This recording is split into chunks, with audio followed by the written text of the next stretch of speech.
Hi, everybody. Tonight, we begin a curious and wistful journey through hidden corridors of royal palaces, behind velvet curtains and gilded doors, into the quieter, less polished side of noble womanhood. This is a story of courtly splendor and elegant deception, of silks hiding secrets and perfumed veils masking practices most would rather forget. We will wander gently into the world of queens and princesses, duchesses and noble ladies, not through their triumphs or titles, but through the hushed whispers of their private habits. From the grand courts of France to the cold stone castles of the north, the royal women of old were surrounded by beauty, opulence, and rules. Yet behind this shimmering veil, some customs, especially those of hygiene, were shaped less by choice and more by tradition, superstition, and the limits of their time. Let us begin, slowly and softly, with one such lady. In the damp chill of early spring, when the frost still clung to the heathered fields of northern England, Lady Ethelwyn of Brackenvale sat before her polished bronze mirror.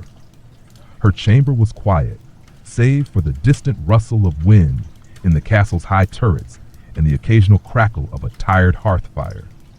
She was young, only 17 winters behind her, but she bore the weight of an ancient lineage and the many expectations that came with it. Her ladies-in-waiting, 3 in number, hovered with gentle urgency as they prepared her for a day at court. They powdered her face with crushed oyster shells and fine chalk, rubbed a tincture of rose water and vinegar along her cheeks, and braided her thick hair into tight coils beneath a crespy net of gold thread. But what they did not do, and what was rarely done, was wash her skin. Bathing, in the eyes of many nobles at the time, was a dangerous affair. Water, they believed, could open the pores to unseen miasmas, airborne spirits of illness and decay.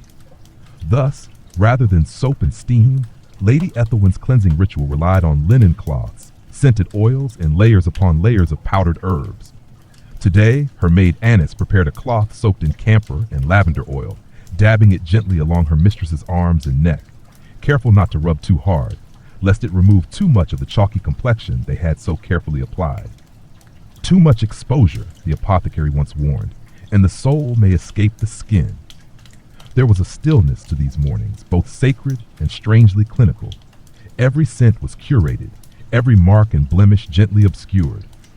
It was not that Lady Ethelwyn disliked bathing. On the contrary, she had once stolen an hour as a child in a warm spring near the Brackenvale woods, laughing with her nursemaid, soaked in sunshine and dew.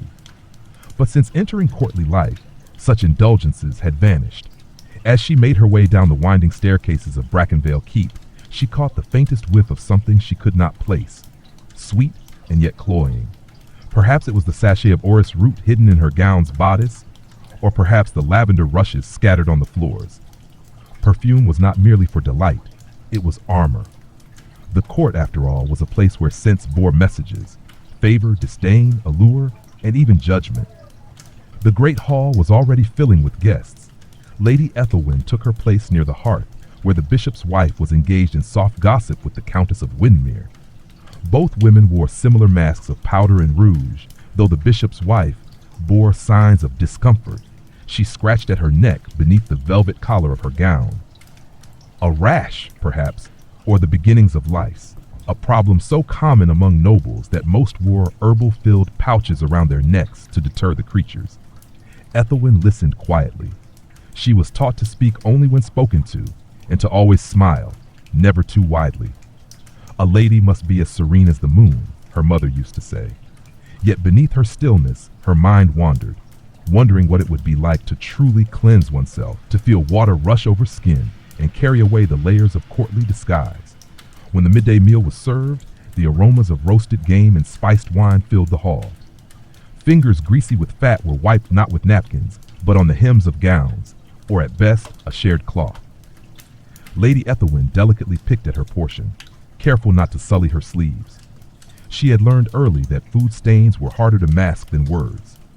At the meal's end, she chewed a clove and nibbled mint leaves, customary efforts to perfume the breath. That evening, back in her chamber, she sat while Annis unbraided her hair. The comb caught at times, too much powder, too many days between washes. Hair was rarely cleaned with water. Instead, flour, starches, and dry herbs were worked into the scalp, then combed through to absorb oils and reduce odor. It was a slow process and one prone to discomfort. Lice were removed with ivory combs, sometimes by candlelight, with the tiny bodies flicked into the flames. "Will you have the vinegar rinse tonight, my lady?" Annis asked gently. Ethelwyn shook her head. The last rinse had left her scalp stinging for 2 days. "Just the rosemary oil," she whispered. Annis obeyed, massaging a few drops along her temples. The scent was strong but familiar, comforting in its way. As the fire dwindled and the wind sighed beyond the stone walls, Lady Ethelwyn climbed into bed, still layered in camise and woolen stockings. It was believed that to sleep naked, or even too loosely dressed, invited chills that might fester into illness. She closed her eyes to the sounds of the castle settling, her thoughts drifting not to politics or marriage contracts, but to the spring near the woods, long ago. The feeling of soft water, sunlit and free. She wondered if such things were still allowed, or if all that remained were powders and perfume, vinegar and veils. Beyond Brackenvale, many other ladies sat in similar rooms in similar castles, all bound by the same invisible rules. Their bodies perfumed and powdered, their skin rarely touched by water, their hair thick with flour and scent. Yet within each of them perhaps lingered a quiet longing, for clarity, for breath, for the cold, clean truth of water. The morning mist clung to the stones of Brackenvale with a delicate persistence, curling in the hollows of window ledges and softening the sharp silhouettes of battlements. Lady Ethelwyn stirred beneath her heavy woolen covers, the muted crackle of the hearth fire reaching her ears before any other sound. Her chamber, like much of the keep, held the damp chill of late spring that the stone never quite let go. The scent of smoldering ash and rosewater drifted faintly from the hearth as Annis, ever dutiful, moved about the room in practiced silence. A warm linen cloth, steeped in barley water and infused with dried calendula petals, had been prepared and now lay folded on the wooden side table beside a small bowl of vinegar tincture. Ethelwyn remained still for a moment longer, reluctant to rise, her body reluctant to return to its daytime bindings.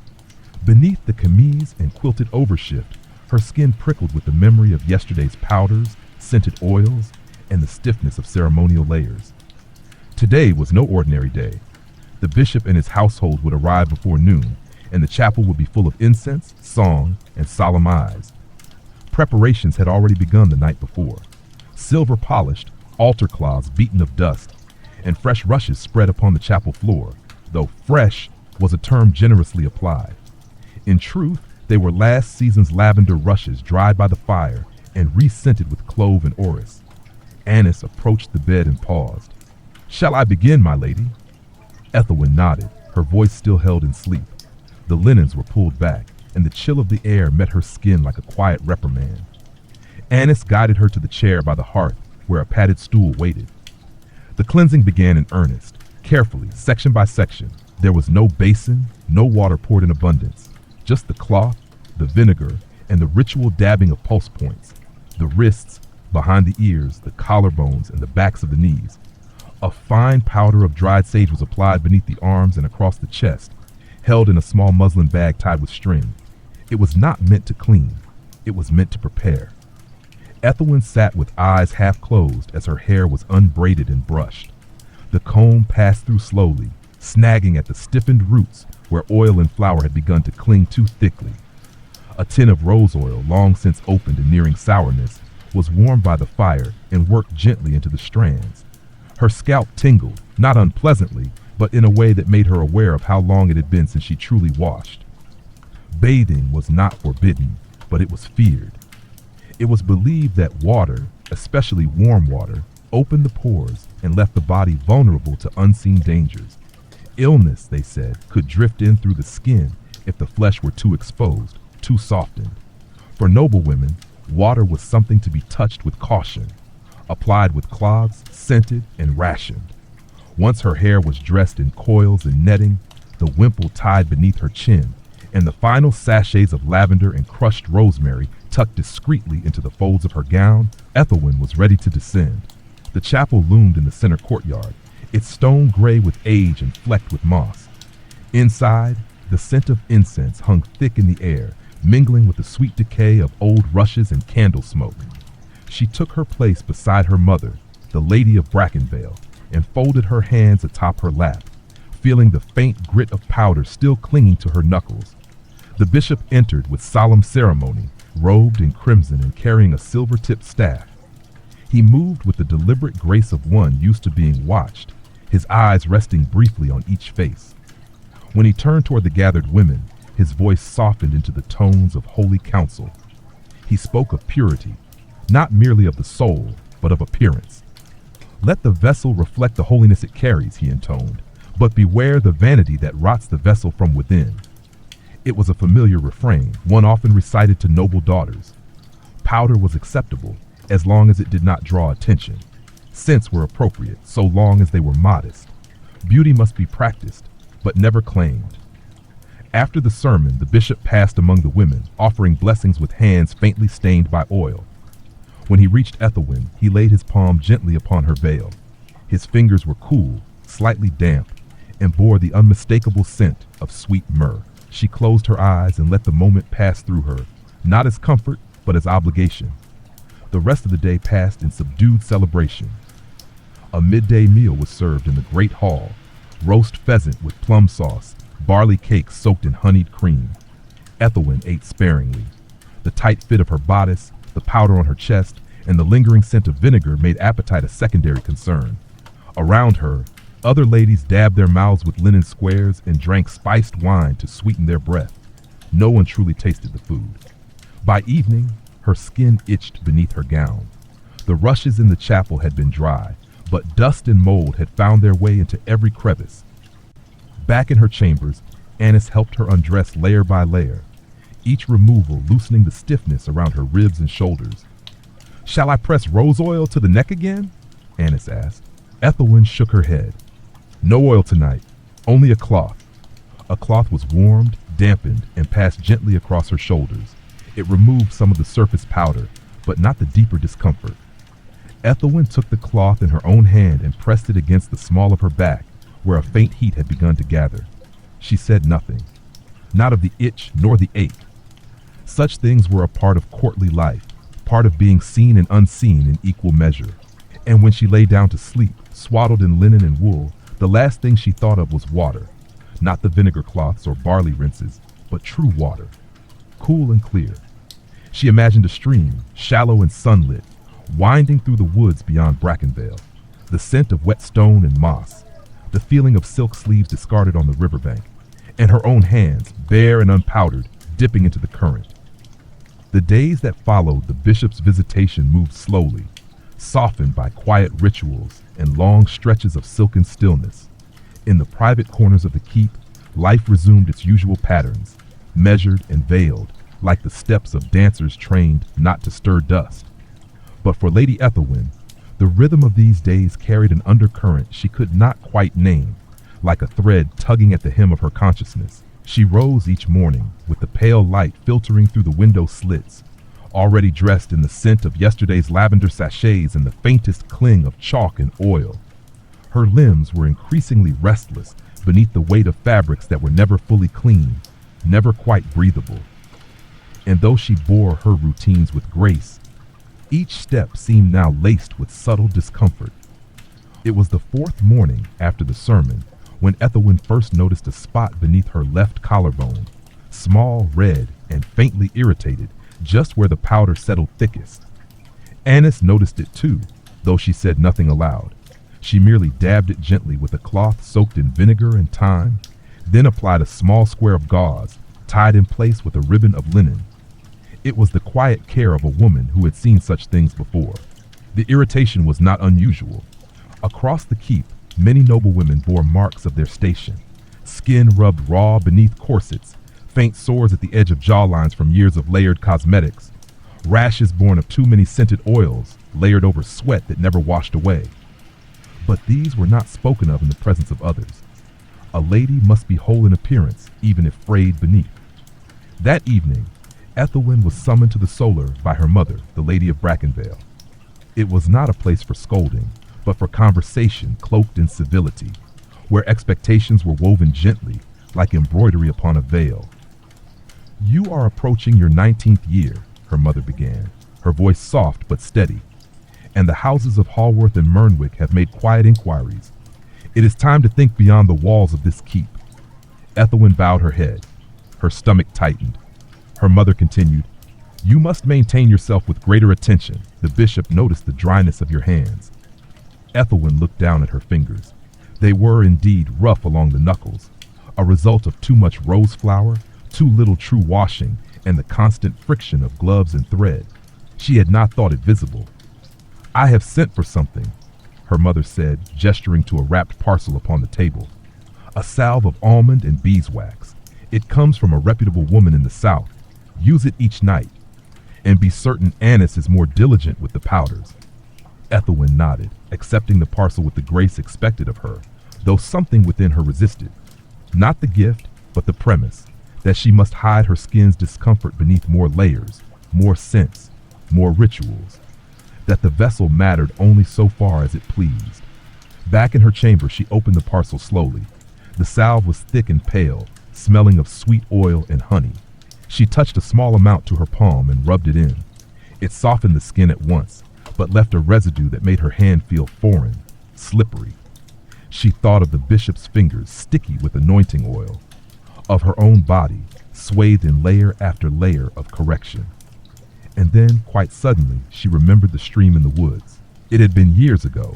She must have been 9 or 10, when her nursemaid had led her beyond the brambles of the lower orchard to a place where the water sang over stone. The day had been warm, and the sun golden through the canopy. Ethelwyn had taken off her shoes, rolled her stockings, and stepped into the shallow current. She had laughed, unrestrained, unguarded, as the water lapped at her toes. That memory returned now with aching clarity. Not just the stream, but how it had made her feel. Free of starch, of powder, of embroidered expectations. That night, with the wind whispering against the narrow glass, she opened the cabinet beneath her dressing table and removed the small bar of soap Lady Sibylla had gifted her. She unwrapped it again, breathing in the faint green scent. The bar had remained untouched since the day she had tested it on her wrist. With a basin of warm water and a cloth laid out before her, she knelt by the fire and dipped the soap into the basin. It lathered slowly, unevenly, a thin layer of suds blooming across the surface like mist upon a pond. She began with her forearms, then her hands, then the tender crook of her elbow. The cloth moved in slow circles, and the sensation was unlike any she had felt since childhood. Not scented, not masked, only clean, honest. She dared not wash her face. Not yet. That was a line too bold, too risky. But she pressed the cloth against her throat and held it there, breathing deeply. Her skin tingled faintly, as if surprised to feel something real. Afterward, she dried herself with linen and rubbed a touch of the almond salve into her fingertips, but not the palm. She wanted that hand, just one, to remain as it was, touched by something truer than ritual. When she finally lay in bed, the blankets felt cooler, the sheets softer. She did not fall asleep quickly. Her mind wandered, as it often did, but this time not to duties or expectations. Instead, she imagined the stream flowing endlessly beyond the orchard, waiting, and she wondered, quietly, without daring to hope, if she might one day return to it. Not as a girl, but as herself, holy and unpowdered. The sun rose behind a veil of pale clouds the next morning, casting a silver glow across the walls of Brackenvale. Within the keep, the air was still, as though the very stones held their breath. Lady Ethelwyn awoke early, not from noise or disturbance, but from the steady pull of her own thoughts. Something within her had begun to stir, soft and persistent, like a thread drawn slowly through cloth. She sat upright in bed, running a hand along her arm. The skin was smooth where she had washed the night before, and her fingers lingered over it longer than necessary. It felt like a secret, her own quiet defiance, hidden beneath layers of velvet and propriety. No one else in the keep would know what she had done, but her body did, and that knowing changed everything. Annis entered soon after, her arms full of freshly aired linens and a small copper basin of barley water for the morning cleanse. She hesitated when she saw Ethelwyn already seated at the dressing table, her hair unbound, brushing it slowly with a comb of carved ashwood. "My lady," Annis said gently, "shall I prepare the chalk and rose oil for your cheeks?" Ethelwyn paused. "Only a little chalk today, no oil." Annis's brow furrowed, but she obeyed. setting aside the usual preparations and reaching instead for a cloth soaked in dried violets and rainwater. She dabbed the cloth along Ethelwyn's temples and behind her ears, careful not to disturb the strands of hair that hung loose at the nape. Outside the chamber, footsteps passed softly on the stone floor, and the bells of the chapel rang the third hour.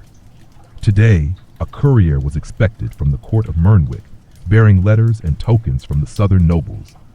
Ethelwyn's mother had made certain the hall would be prepared with silver polished and banners hung. Though the floors remained unchanged, the rushes were old, brittle, and heavy with the smell of herbs long faded.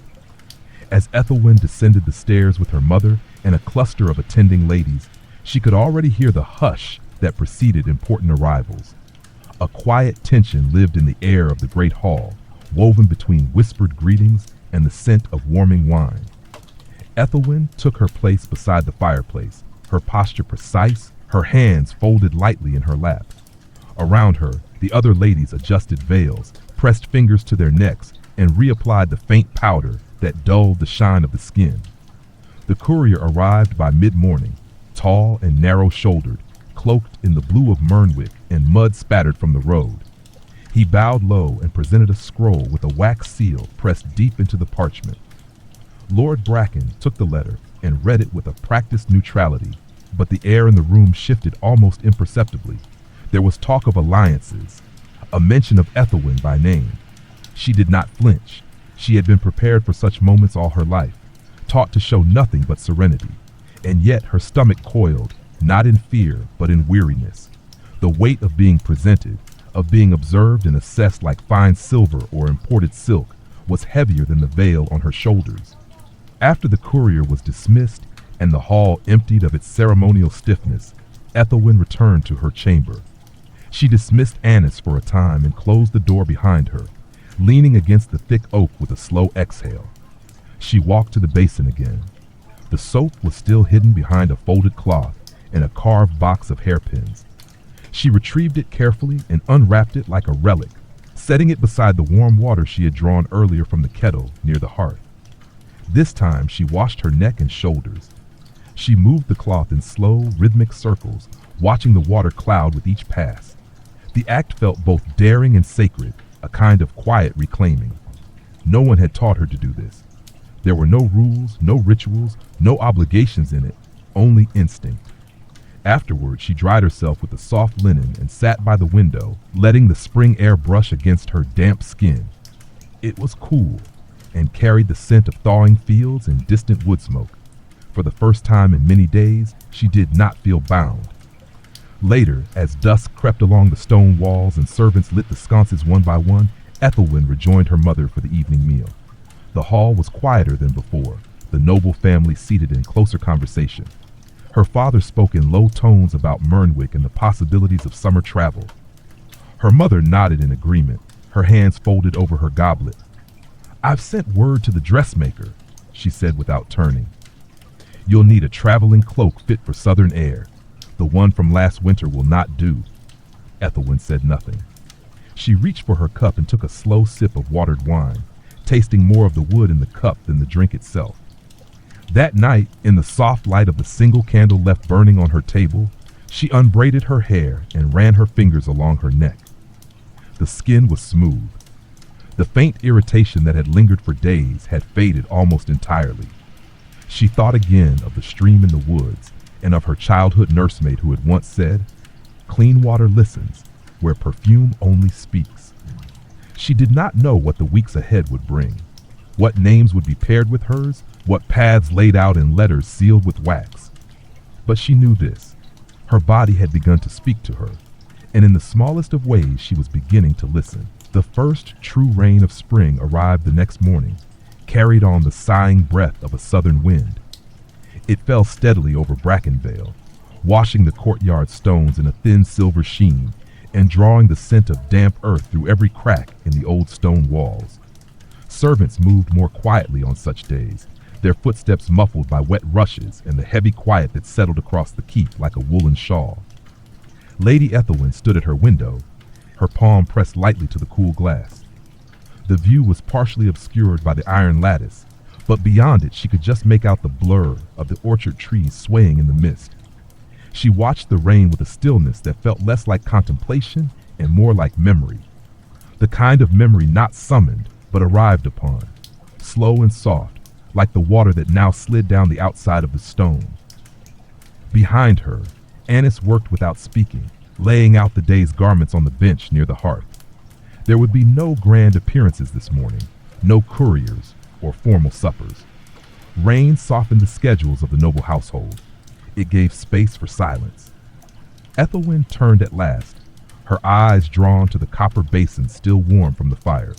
A linen cloth lay folded beside it, and the small wrapped bar of soap remained tucked at the bottom of the cabinet, now used daily, though still with reverent caution. She crossed the room and unwrapped the soap with fingers that no longer trembled. Each motion was practiced now, though never careless. The ritual had grown into something private and unspoken, yet steady. Today she cleansed her hands and arms, and beneath the veil of her camise, her collarbones and neck, she moved the cloth gently over skin that had once been dulled by powder, now brighter, softer, and carrying the faint scent of bay. The change was slow, but it was happening, not just in the feel of her skin, but in her relationship to it. She no longer feared its natural state. There was comfort in the texture of clean flesh, and something almost sacred in the way the water carried away the old layers of chalk and oil. Afterward, as she dressed in a simpler gown of blue wool, she declined the usual dabs of rose vinegar and chalk powder. "Just the rosemary sachet today," she said to Annis, who gave no protest but paused slightly before nodding. Her silence was not disapproval, it was more like quiet observation, a recognition that something in her lady was shifting. The hours that followed passed slowly, wrapped in the hush of rain and the low hum of domestic tasks. Ethelwyn spent part of the morning in the library, flipping through a volume of botanical notes kept by her great-grandmother, a woman of some repute, known in her time for crafting herbal tinctures that were sent even to the court at Larkshire. The pages smelled of dried mint and beeswax, and were filled with careful drawings of chamomile, thyme, and comfrey. She traced one of the illustrations with her finger, a sprig of yarrow used to soothe rashes and cleanse wounds. It had been forgotten in most of the newer remedies, replaced by sweet-smelling balms. But her great-grandmother had written in tight, slanted script, "This keeps the skin honest." The phrase struck Ethelwyn in its simplicity. Honest skin. Skin that breathed, that felt, that healed. Later, as the rain thinned into mist and the bells of the evening hour began to toll, she walked through the north cloister alone, her footsteps echoing lightly between the stone pillars. The cloister garden was empty, its herbs soaked but still fragrant, rosemary rue, lavender, and pennyroyal. She paused at the rosemary bush, brushing her fingers over its water-heavy leaves. The scent rose up instantly, crisp and familiar. She plucked a small sprig and held it to her lips, not to taste, but to feel the cool wetness against her skin. That night, she prepared her basin as she had begun to do regularly now, and once again tended to her arms and face, this time adding a small handful of crushed yarrow leaves to the water. She watched the steam rise, carrying a scent both sharp and earthy, and dipped her cloth slowly. When she drew the cloth across her face, she did so with care, as if uncovering something long hidden. And when she lay in bed, her hair unbraided and spread across the pillow, her limbs unbound by stays or ceremonial linen, she felt, perhaps for the first time, not adorned, not arranged, but simply at rest. In another chamber down the hall, her mother sat in quiet counsel with Lord Bracken, the candlelight flickering across their aging features. There was talk of Ethelwyn's growing poise, her recent stillness, her quiet glow. They mistook it for readiness, but it was not readiness, not yet. It was awakening. By mid-spring, the walls of Brackenvale breathed with the scent of moss and greening ivy. The rains had softened the edges of winter's chill, and though the fires still burned at dusk, the air inside the keep no longer clung with that dry, musty cold of earlier months. It was during this turning that Lady Ethelwyn began to take longer walks, first along the eastern galleries, then through the garden paths near the south wall, where a narrow gate opened onto the older part of the grounds. These walks were not sanctioned by duty, nor were they made in the company of her mother or the household's other ladies. They were quiet things, carved from the hours after prayer or before the supper bell, when the corridors fell still and the household turned inward. Annis would walk a few steps behind her, sometimes holding a cloak, sometimes carrying a small bundle of herbs gathered for drying. But more and more, Annis did not speak. She had grown wise in silence. It was on one such walk, beneath the low-bending branches of an apple tree newly flushed with white blossoms, that Ethelwyn found herself pausing at the edge of a half-forgotten trail. The path wound down beyond the herb gardens and disappeared behind a broken stone wall, its top smoothed by years of wind and moss. She knew where it led. She had walked it once as a child, guided by the nursemaid who used to sing to her in the orchard. It curved toward a spring that surfaced near the northern border of the estate, shaded by alders and ringed with ancient ferns. That spring had once been regarded as a sacred place, or so the old song said. The Lady's Mirror, they called it. The water was said to remain still even in wind, reflecting not the face, but the heart. Ethelwyn looked back over her shoulder. Annis stood a few paces behind, her eyes lowered, hands folded neatly around the stem of a bundle of wormwood. "Will you walk with me?" Ethelwyn asked, her voice quieter than the breeze. Annis blinked, startled slightly. Then she nodded. The two women moved through the grasses, the damp earth soft beneath their shoes. The path was narrow, overgrown in places, and the sky above it dimmed beneath the thick weave of budding branches. Birds darted through the canopy, their song muffled by the hush of leaves. The trail twisted left, then right, and then opened at last into a clearing of soft green light. There, beneath the ancient alders, the spring still trickled into a shallow basin of stone. The water was clear, so still it did indeed mirror the pale sky above. Tiny silver fish darted near the edge, their movements the only disturbance on the surface. Ethelwyn stepped forward and knelt at the rim. Her reflection looked back at her, not powdered, not veiled, not draped in ceremonial grace. Just a girl, pale and solemn, her face touched by shadow and wind. She dipped her fingers into the water. It was cold, startlingly so, and pure.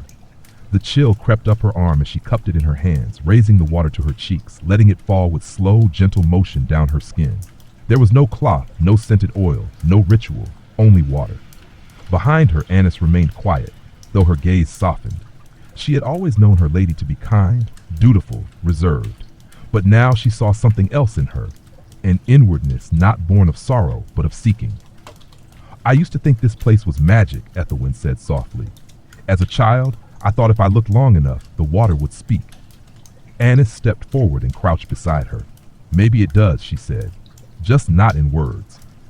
The silence that followed was not empty. It pulsed with the rustling of trees, the breath of the wind through fern, the distant tap of a woodpecker somewhere beyond. And in that quiet, Ethelwyn did something she had not done in many years. She removed her gloves. Her hands, pale and lined with faint red marks where seams had pressed into her skin, looked almost foreign to her. She dipped them both into the water, submerging them to the wrist, and let them rest there. The sensation was not just cleansing, it was clarifying. When they returned to the keep, dusk had already spread its blue veil over the hills. No one marked their absence. The halls were preoccupied with the latest court letters, new suitors, new demands, new games of station and strategy. Ethelwyn went straight to her chamber and lit only a single candle. She removed her gown slowly, setting it aside with care, and took her now familiar bar of soap from its cloth. But tonight she did not fill the basin with kettle water. Instead, she took the clay pitcher she had carried back from the spring and poured it out in full. She washed her arms again, and her face and her neck, but this time with water that had not touched the walls of the keep, only the stones of the earth and the roots of trees. The air smelled of damp fern and alder bark. It felt like memory and promise all at once. And when she slipped into bed, her skin clean and cool beneath the linen, her thoughts were not of Mernwick, nor of alliances, nor of duty. They were of moss beneath bare feet, of water on the skin, of hands ungloved in the spring dusk. They were of honesty, of her body as it truly was, and of what it might become. By mid-spring, the walls of Brackenvale breathed with the scent of moss and greening ivy. The rains had softened the edges of winter's chill, and though the fires still burned at dusk, The air inside the keep no longer clung with that dry, musty cold of earlier months. It was during this turning that Lady Ethelwyn began to take longer walks, first along the eastern galleries, then through the garden paths near the south wall, where a narrow gate opened onto the older part of the grounds. These walks were not sanctioned by duty, nor were they made in the company of her mother or the household's other ladies. They were quiet things, carved from the hours after prayer or before the supper bell, when the corridors fell still and the household turned inward. Annis would walk a few steps behind her, sometimes holding a cloak, sometimes carrying a small bundle of herbs gathered for drying. But more and more, Annis did not speak. She had grown wise in silence. It was on one such walk, beneath the low-bending branches of an apple tree newly flushed with white blossoms, that Ethelwyn found herself pausing at the edge of a half-forgotten trail. The path wound down beyond the herb gardens and disappeared behind a broken stone wall, its top smoothed by years of wind and moss. She knew where it led. She had walked it once as a child, guided by the nursemaid who used to sing to her in the orchard. It curved toward a spring that surfaced near the northern border of the estate, shaded by alders and ringed with ancient ferns. That spring had once been regarded as a sacred place, or so the old song said. The Lady's Mirror, they called it. The water was said to remain still even in wind, reflecting not the face, but the heart. Ethelwyn looked back over her shoulder. Annis stood a few paces behind, her eyes lowered, hands folded neatly around the stem of a bundle of wormwood. "Will you walk with me?" Ethelwyn asked, her voice quieter than the breeze. Annis blinked, startled slightly. Then she nodded. The two women moved through the grasses, the damp earth soft beneath their shoes. The path was narrow, overgrown in places, and the sky above it dimmed beneath the thick weave of budding branches. Birds darted through the canopy, their song muffled by the hush of leaves. The trail twisted left, then right, and then opened at last into a clearing of soft green light. There, beneath the ancient alders, the spring still trickled into a shallow basin of stone. The water was clear, so still it did indeed mirror the pale sky above. Tiny silver fish darted near the edge, their movements the only disturbance on the surface. Ethelwyn stepped forward and knelt at the rim. Her reflection looked back at her, not powdered, not veiled, not draped in ceremonial grace. Just a girl, pale and solemn, her face touched by shadow and wind. She dipped her fingers into the water. It was cold, startlingly so, and pure. The chill crept up her arm as she cupped it in her hands, raising the water to her cheeks, letting it fall with slow, gentle motion down her skin. There was no cloth, no scented oil, no ritual, only water. Behind her, Annis remained quiet, though her gaze softened. She had always known her lady to be kind, dutiful, reserved. But now she saw something else in her, an inwardness not born of sorrow, but of seeking. "I used to think this place was magic," Ethelwyn said softly. "As a child, I thought if I looked long enough, the water would speak." Annis stepped forward and crouched beside her. "Maybe it does," she said, "just not in words." The silence that followed was not empty. It pulsed with the rustling of trees, the breath of the wind through fern, the distant tap of a woodpecker somewhere beyond. And in that quiet, Ethelwyn did something she had not done in many years. She removed her gloves. Her hands, pale and lined with faint red marks where seams had pressed into her skin, looked almost foreign to her. She dipped them both into the water, submerging them to the wrist, and let them rest there. The sensation was not just cleansing, it was clarifying. When they returned to the keep, dusk had already spread its blue veil over the hills. No one marked their absence. The halls were preoccupied with the latest court letters, new suitors, new demands, new games of station and strategy. Ethelwyn went straight to her chamber and lit only a single candle. She removed her gown slowly, setting it aside with care, and took her now familiar bar of soap from its cloth. But tonight, she did not fill the basin with kettle water. Instead, she took the clay pitcher she had carried back from the spring and poured it out in full. She washed her arms again, and her face and her neck. But this time with water that had not touched the walls of the keep, only the stones of the earth and the roots of trees. The air smelled of damp fern and alder bark. It felt like memory and promise all at once. And when she slipped into bed, her skin clean and cool beneath the linen, her thoughts were not of Mernwick, nor of alliances, nor of duty. They were of moss beneath bare feet, of water on the skin, of hands ungloved in the spring dusk. They were of honesty, of her body as it truly was, and of what it might become.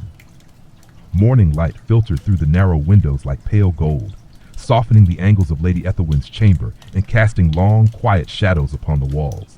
The sounds of the keep awakening drifted in faintly, wood being stacked near the kitchens, a stable boy calling to the horses, the low thud of boots crossing stone. Yet within her room, everything remained still. Ethelwyn stirred beneath her sheets slowly, her body reluctant to leave the soft cocoon of warmth. Her skin felt clean, unburdened. The memory of the spring still lingered. Cool water, the gentle rhythm of her breath, the scent of alder and wet moss. Even in sleep, she had dreamed not of halls or marriage contracts, but of that quiet clearing and the way the water had mirrored the sky.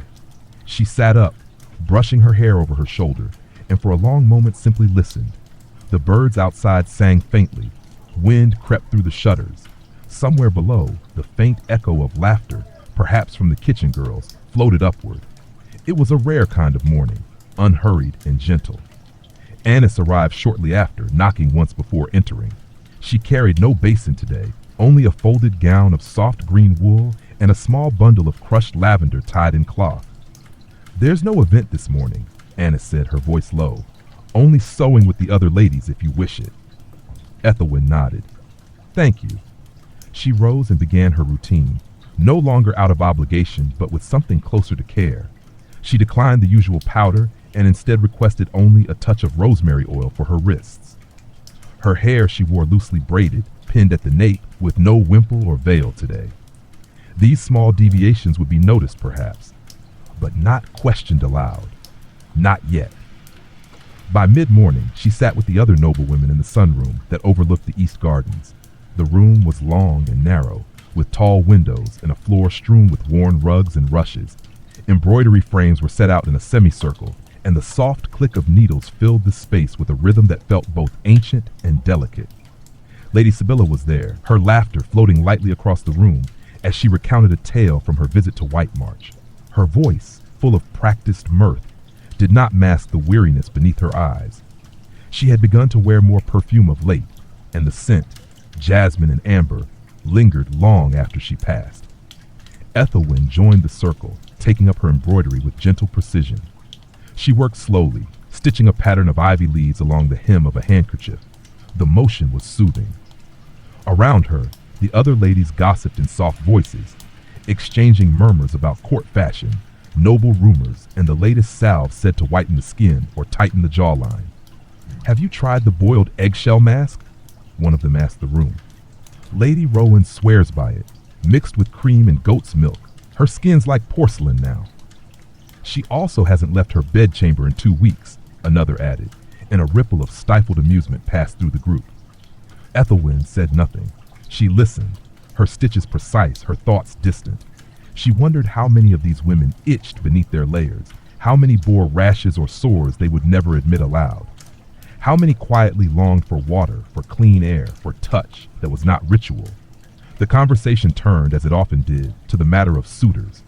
Names were mentioned. Sons of dukes, young barons, widowed lords looking for new alliances.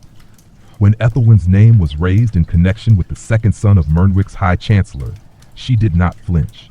She simply smiled, faintly, and returned to her stitching. Later, when the gathering dispersed and the sun had begun to dip behind the hills, she slipped away once more to the northern trail. Annis followed without question, carrying a fresh cloth and the same clay pitcher they had used days before. The spring was quieter than usual. A deer stood at the edge of the clearing when they arrived, its delicate body poised between shadow and light. It looked up as they stepped into the glade, its dark eyes wide and calm, then bounded off without a sound.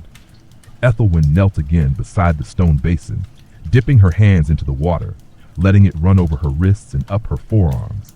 She did not speak, but her breath deepened and her shoulders dropped from their usual posture of quiet tension. Today, she went further. She removed her outer gown and shifted her underdress carefully from her shoulders, revealing skin that had rarely known air outside of illness or birth. Her arms, her collarbones, her upper back, all pale and soft from years of concealment.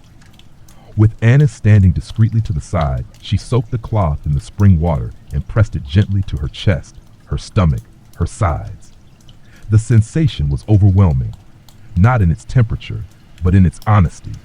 She had never touched herself this way, not with reverence, not with care. The water left no scent, it left no powder, it left only her. When they returned to the keep, the sky had deepened to dusk, and the torches were being lit along the inner walls. Ethelwyn walked with her head high, her steps slower than usual. She did not look like someone transformed. She looked like someone remembering herself. Back in her chamber, she placed the cloth by the hearth to dry and poured the remaining spring water into the basin. She would use it again tomorrow. Not because she had to, but because she wanted to. Because, in the smallest of ways, it was hers. It was during the final week of the spring bloom that a quiet tension began to settle over Brackenvale. Not a storm of chaos, but the creeping kind, like ivy inching along the base of a crumbling wall. The household moved with a strange stiffness, the servants whispering more than usual, and Lady Bracken's temper thinned like worn fabric. Even the air felt different, charged with the scent of flowering trees and the sharp tang of decisions being made in closed rooms. Lady Ethelwyn sensed it long before the letters were brought to her father's study. She saw it in the way her mother's gaze lingered longer than usual over the embroidery in Ethelwyn's lap. She heard it in the careful way Annis brushed her hair, slower now, as if bracing her mistress for something not yet spoken. Then the message arrived. An official inquiry from the House of Mernwick. A formal interest, presented in crisp vellum sealed with green wax. The suitor was Lord Osric, the Chancellor's son, a man of 31 years, widowed young, with no heir, but a house full of expectation.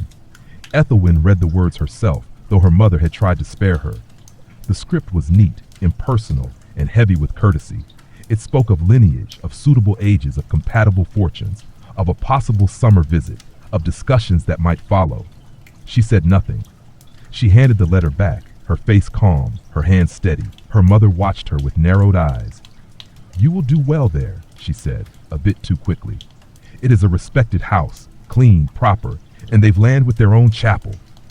Ethelwyn nodded once. That evening, she did not go to the hall for supper. She remained in her chamber, the candle unlit, sitting by the open window where the air was cool and heavy with the scent of hawthorn. She had no hunger, only a quiet throb of thoughts circling in her chest like bees in a jar. She could picture the estate at Mernwick, its high windows, its careful servants, its cold stone corridors. She could see herself there, another wife in pale silks, bearing heirs and upholding names. She would be expected to glow, but not burn, to soften, but never sag, to remain perfectly composed, powdered, perfumed, and pleasant. But what gnawed at her most was not the thought of the marriage itself, but of what it would take from her. Not all at once, but slowly, in the way years and customs do. The quiet erasure of her body's new knowing, of water on skin, of air on her collarbones, of the stillness found in that spring beneath the alders. She rose from her chair and moved through the darkened room, her steps silent. Annis had left a basin of warmed water, unaware her mistress had already planned otherwise. Ethelwyn ignored it. She picked up the clay pitcher, and with it, the small bundle of wild mint she had gathered earlier that morning. Outside, the rain had returned, soft and persistent. She slipped through the side corridor and into the herb garden, her cloak pulled low, her steps sure. No one stopped her. No one saw her. The path to the spring was darker than before, the trees heavy with moisture, their leaves whispering secrets to one another. When she reached the clearing, the rain had begun to lessen, settling into mist. The spring still glistened, untouched, the mirror of its name truer than ever. Ethelwyn knelt again, but not as a girl seeking memory. She moved with intent now, each motion quiet but decisive. She unpinned her cloak and folded it beside the stones. Her gown followed, and then, with only her shift between her skin and the air, she stepped into the shallow water. The cold was immediate, a shiver that raced through her spine and seized her breath. But she did not retreat. She stood still, eyes closed, as the water lapped against her ankles, then her calves. She bent slightly, scooping it into her hands and pouring it slowly down her arms, her chest, her throat. She washed herself, not as a noblewoman, not as a bride in waiting, but as a living, breathing thing. Her body, for so long shaped by ritual and restraint, felt suddenly real in its entirety. There was no perfume here, no powdered disguise, only water, skin, and breath. She lingered in the spring until the shivering grew sharp, then stepped out and wrapped herself in her cloak, the wool damp but grounding. Her heart thudded steadily as she sat for a while on the edge of the stone basin, her legs tucked beneath her, her fingers curled around the pitcher, now filled with clean water once more. When she returned to the keep, dawn was just beginning to touch the sky with color.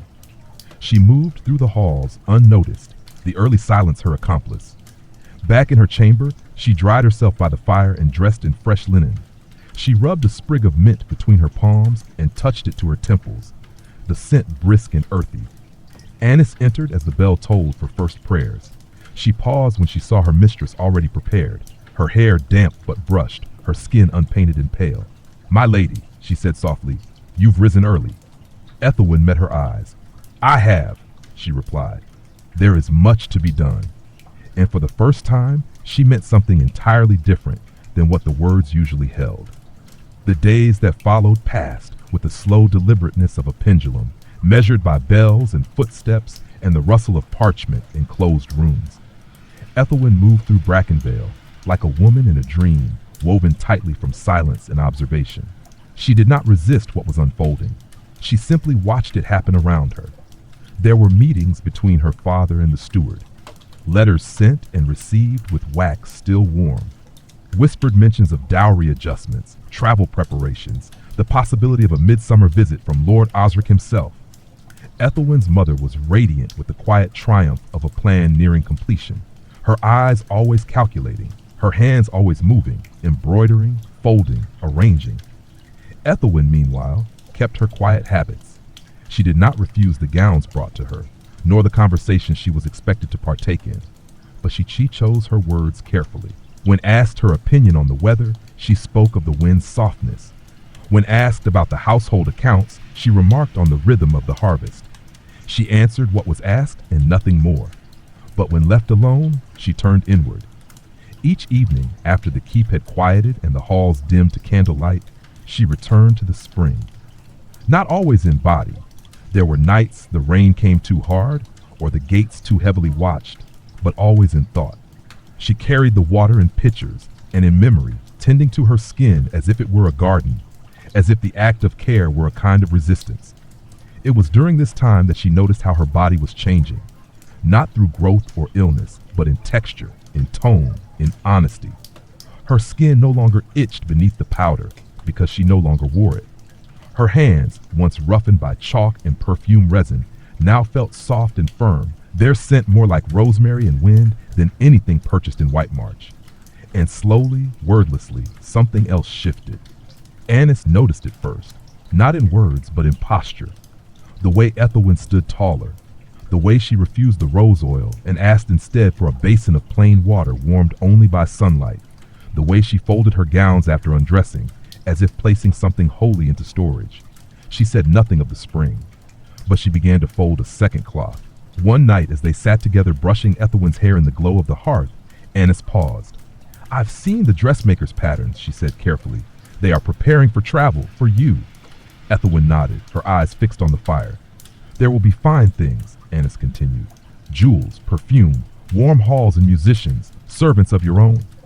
"Yes," Ethelwyn said softly. "And a man," Annis added, her voice quieter now. "A man who will expect what all men expect." Ethelwyn did not reply at once. She took the brush from Annis and began to braid her own hair, slowly, precisely. "I do not fear what he will expect," she said at last. "Only what I might forget." Annis looked down at her hands, folding them into her lap. "There are things I do not want to lose," Ethelwyn continued. "The sound of water, the weight of silence, the way my skin feels when it is touched by nothing but clean air." Annis nodded once, not in understanding exactly, but in respect. Then she rose, took the unused basin, and emptied it quietly into the fire. That same night, Ethelwyn dreamt of the spring, not as it was, but as something larger, deeper. In the dream, the water rose up in columns of mist and light, and she stepped into it not as a woman, but as something formless, breathless. She was no longer bound to the names they had given her. She was not Lady Bracken's daughter or the bride of Mernwick. She was only herself, naked, clean, and whole. When she woke, the dream clung to her like dew. She sat up in bed and placed her bare feet on the cold stone floor, letting the chill rise through her body like morning smoke. There was still time. No travel had yet been arranged, no vows spoken, no candles lit. The world had not yet pressed her into its mold. Later that morning, as the household bustled around her, she took a small piece of parchment and a bottle of ink and wrote something quietly, with steady hand and few words. She sealed it with plain wax and gave it to a stable boy with instructions to ride quickly, but not urgently. "Give it to the apothecary's wife in Windermere," she said. "Only to her hands." The boy nodded and left without question. The message was simple. What do you know of herbs that wake memory? That keep the body honest, even when covered in silk? It was not a plea, it was a request. And as Ethelwyn stood at her window that afternoon, watching the rain clear into sun, she realized she no longer felt helpless within the slow turning of the world. The keep could arrange her marriage. The seasons could change, but there were still things that belonged to her. Her skin, her water, her will. 3 days passed before the stable boy returned from Windermere. He arrived just before the noon bell, rain-speckled and wind-worn, a pale green pouch tucked beneath his cloak. No one paid much attention to him. He was one of many who came and went along Brackenvale's muddy paths. But when he reached Lady Ethelwyn's chamber, he delivered the parcel with great care. Annis accepted it in silence, bowing her head briefly before turning to her mistress. Ethelwyn was seated by the hearth, a needle in hand, her embroidery forgotten in her lap. She looked up as Annis approached, saw the boy's muddy boots, the rain on his shoulders, and rose slowly. She took the pouch with both hands. Inside was a folded scrap of paper and a small vial, bound in twine and wax sealed. The note was brief and written in a hand she did not recognize, rounded and slightly slanted, with ink that bled faintly at the corners. "Lady, for remembrance, a blend of betony, mugwort, and crushed oak leaf. Steeped before bed, it brings dreams forward. For honesty, yarrow and sweet birch, powdered fine and worn beneath the breast. For protection, wormwood near the pulse." Beneath the words was a simple mark, shaped like a sprig of mint. Ethelwyn read the note twice, then folded it carefully and tucked it between the pages of her great-grandmother's herb journal.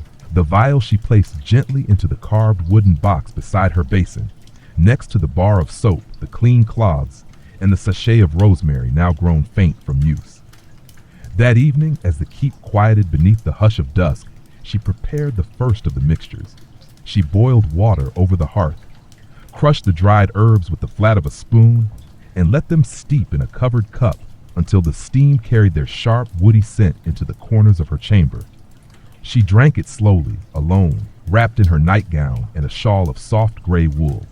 The taste was bitter, earthy, not unpleasant, the kind of bitterness that called the body's attention inward. When she slept, her dreams came vividly. She walked again through the clearing by the spring, only now the trees bowed as she passed, their branches touching the hem of her gown. The water rose and shimmered, reflecting not her face but her form and movement, limbs unbound, hair loose, feet bare against the moss. She moved as though no one watched. She laughed, and her voice did not echo but sank into the earth like roots. When she awoke, her pillow was damp with sweat, and her heart beat with a slow, steady rhythm. The candle had burned low. Annis was still asleep on her pallet near the door. Ethelwyn sat up and touched her chest. Her skin was warm, untroubled. She reached for the sachet of yarrow and birch and tucked it beneath the bodice of her shift, directly over her breastbone. The scent of it rose faintly, grounding her. Her body felt solid, alert, her thoughts clear. That morning she declined to wear the gown her mother had laid out for the arrival of the seamstress. It was a fine gown, deep crimson with embroidery at the hem and seed pearls stitched along the sleeves. A garment meant to impress, to announce readiness. Instead, Ethelwyn chose the simpler green gown she had worn in the herb garden weeks ago. She fastened it herself. No powder, no chalk, only the sachet at her chest and a single drop of rosemary oil pressed behind her ears. The seamstress looked up when Ethelwyn entered the solar. She blinked once, her hand stilling on the fabric she'd been arranging. Lady Bracken frowned faintly, then gave a nod of cautious approval. You look refreshed, her mother said, as if puzzled. I slept well, Ethelwyn replied. She took her seat without flourish, folding her hands in her lap. The seamstress held up a sample of cream-colored silk. For the traveling gown, she explained. Something light for the southern heat. Ethelwyn nodded, but said nothing. Her mind had already drifted to the spring, to the herbs steeping beside her fire, to the page tucked between the book's covers. She no longer needed to argue. She no longer needed to resist aloud. Her resistance was internal now, rooted deep, like mugwort in the garden, modest above, potent below. In the weeks that followed, she continued her quiet rituals.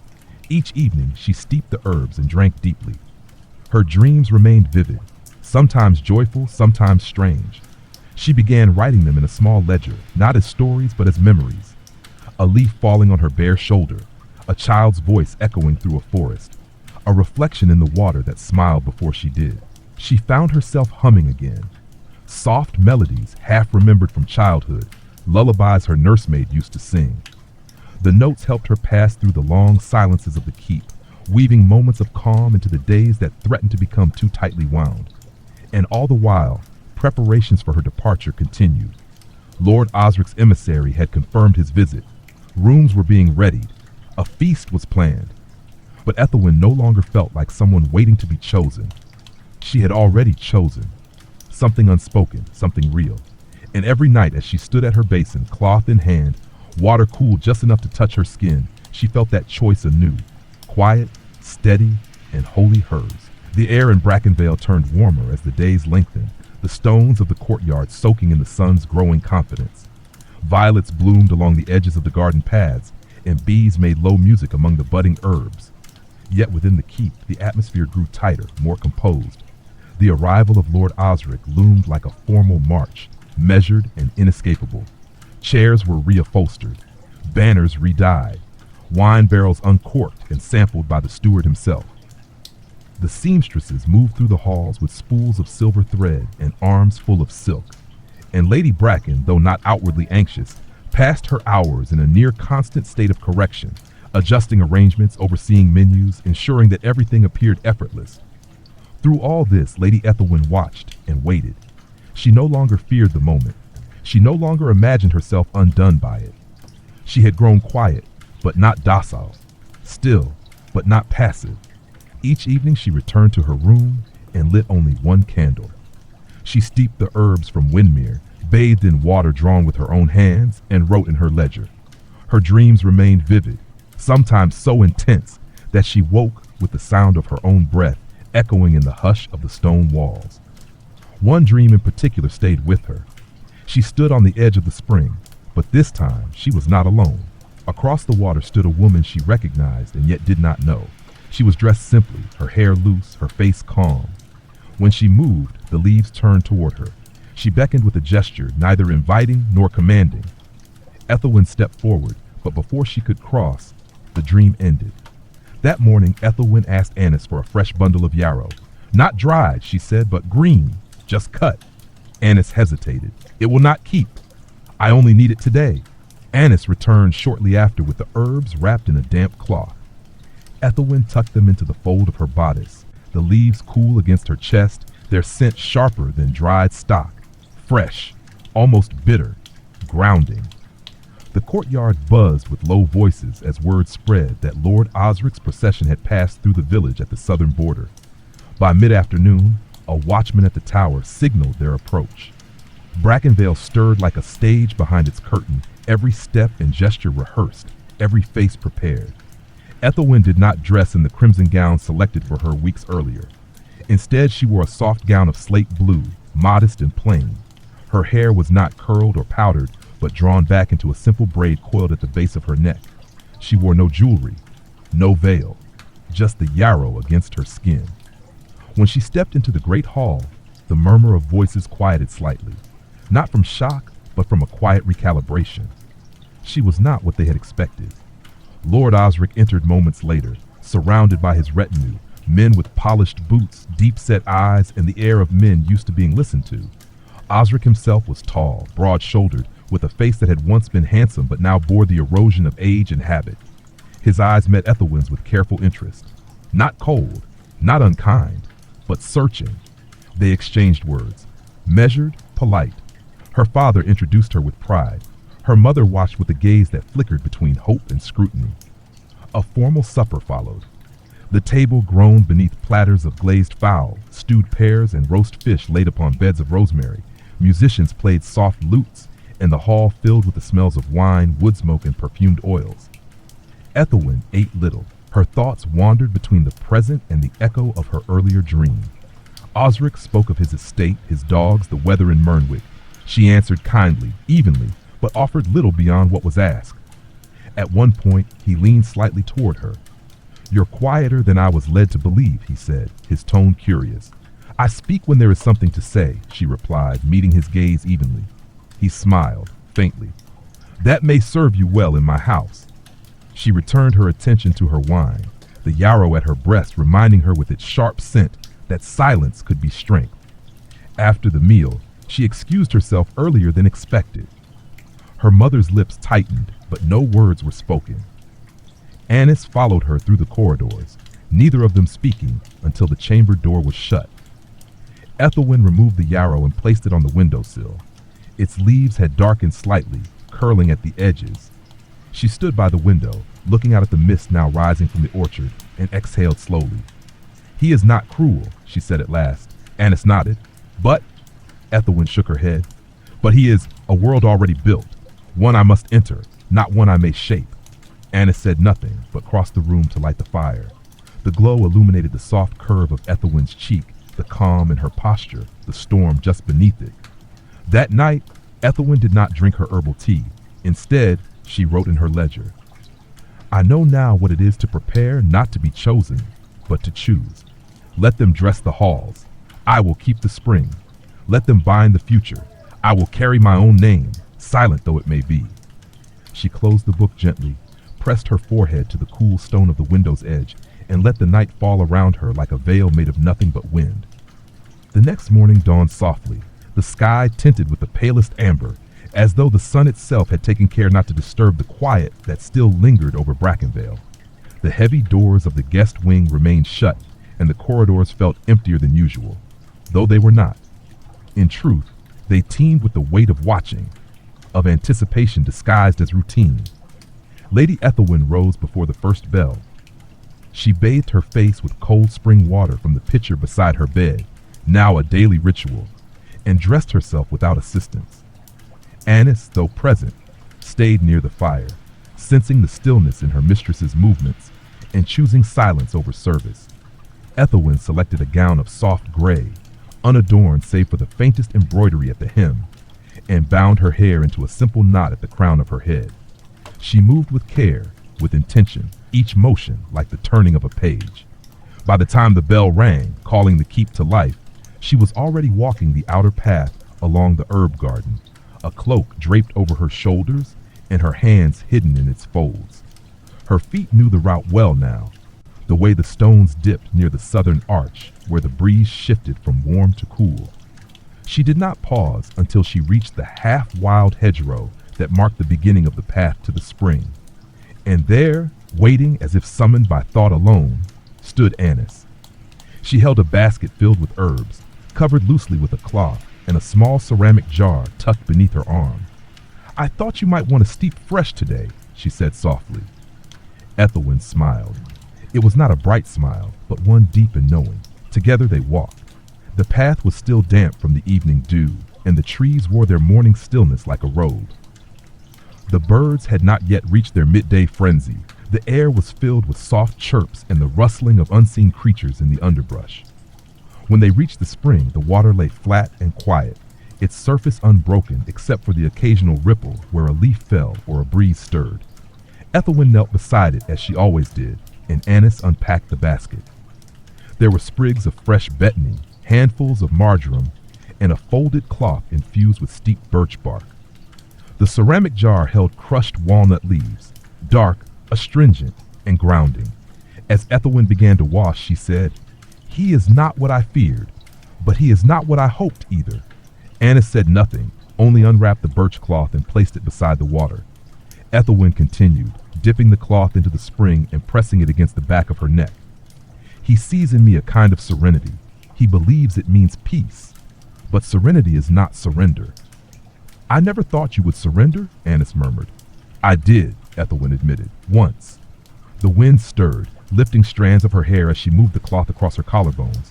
Her skin glowed faintly in the morning light, bare, unmarked by powder, unburdened by perfumes. She felt, for the first time in weeks, fully within herself again.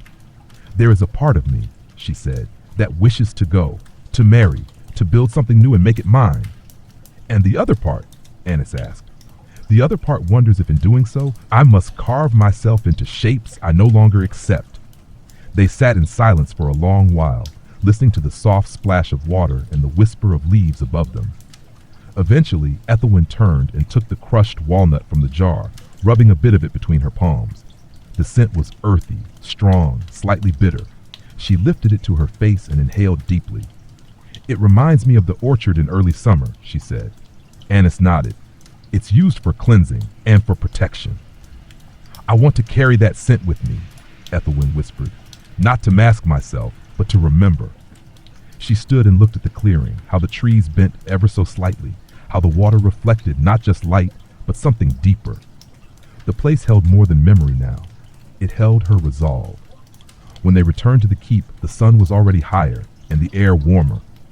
The halls had awakened, voices echoing with the brightness of day, but Ethelwyn felt apart from it, slightly removed, not in distance, but in presence. She walked slower, as though moving through a different rhythm altogether. That afternoon, she met with Lord Osric again. The meeting was arranged in the solar, away from the main hall. A light meal was set between them, bread, figs, and chilled rose wine. He was polite as before, observant, curious in his own way. You seem changed since supper, he said at one point. More certain. I am, she replied. Not of you, not of Mernwick, of myself. He studied her then, eyes narrowing slightly, not in suspicion, but consideration. Do you believe you would be content in time with me? He asked, tone measured. I do not yet know, she said honestly, but I know I would never be content if I abandoned what I have found here. He frowned gently. And what have you found? She lifted her gaze to meet his. Clarity. Osric did not press further. He nodded slowly, then sipped his wine. And for the first time, the silence between them was not filled with expectation, but with understanding, fragile and tentative, like the first leaves of spring. The next morning dawned softly, the sky tinted with the palest amber, as though the sun itself had taken care not to disturb the quiet that still lingered over Brackenvale. The heavy doors of the guest wing remained shut, and the corridors felt emptier than usual, though they were not. In truth, they teemed with the weight of watching, of anticipation disguised as routine. Lady Ethelwyn rose before the first bell. She bathed her face with cold spring water from the pitcher beside her bed, now a daily ritual, and dressed herself without assistance. Annis, though present, stayed near the fire, sensing the stillness in her mistress's movements and choosing silence over service. Ethelwyn selected a gown of soft gray, unadorned, save for the faintest embroidery at the hem, and bound her hair into a simple knot at the crown of her head. She moved with care, with intention, each motion like the turning of a page. By the time the bell rang, calling the keep to life, she was already walking the outer path along the herb garden, a cloak draped over her shoulders and her hands hidden in its folds. Her feet knew the route well now, the way the stones dipped near the southern arch where the breeze shifted from warm to cool. She did not pause until she reached the half-wild hedgerow that marked the beginning of the path to the spring. And there, waiting as if summoned by thought alone, stood Annis. She held a basket filled with herbs, covered loosely with a cloth and a small ceramic jar tucked beneath her arm. I thought you might want to steep fresh today, she said softly. Ethelwyn smiled.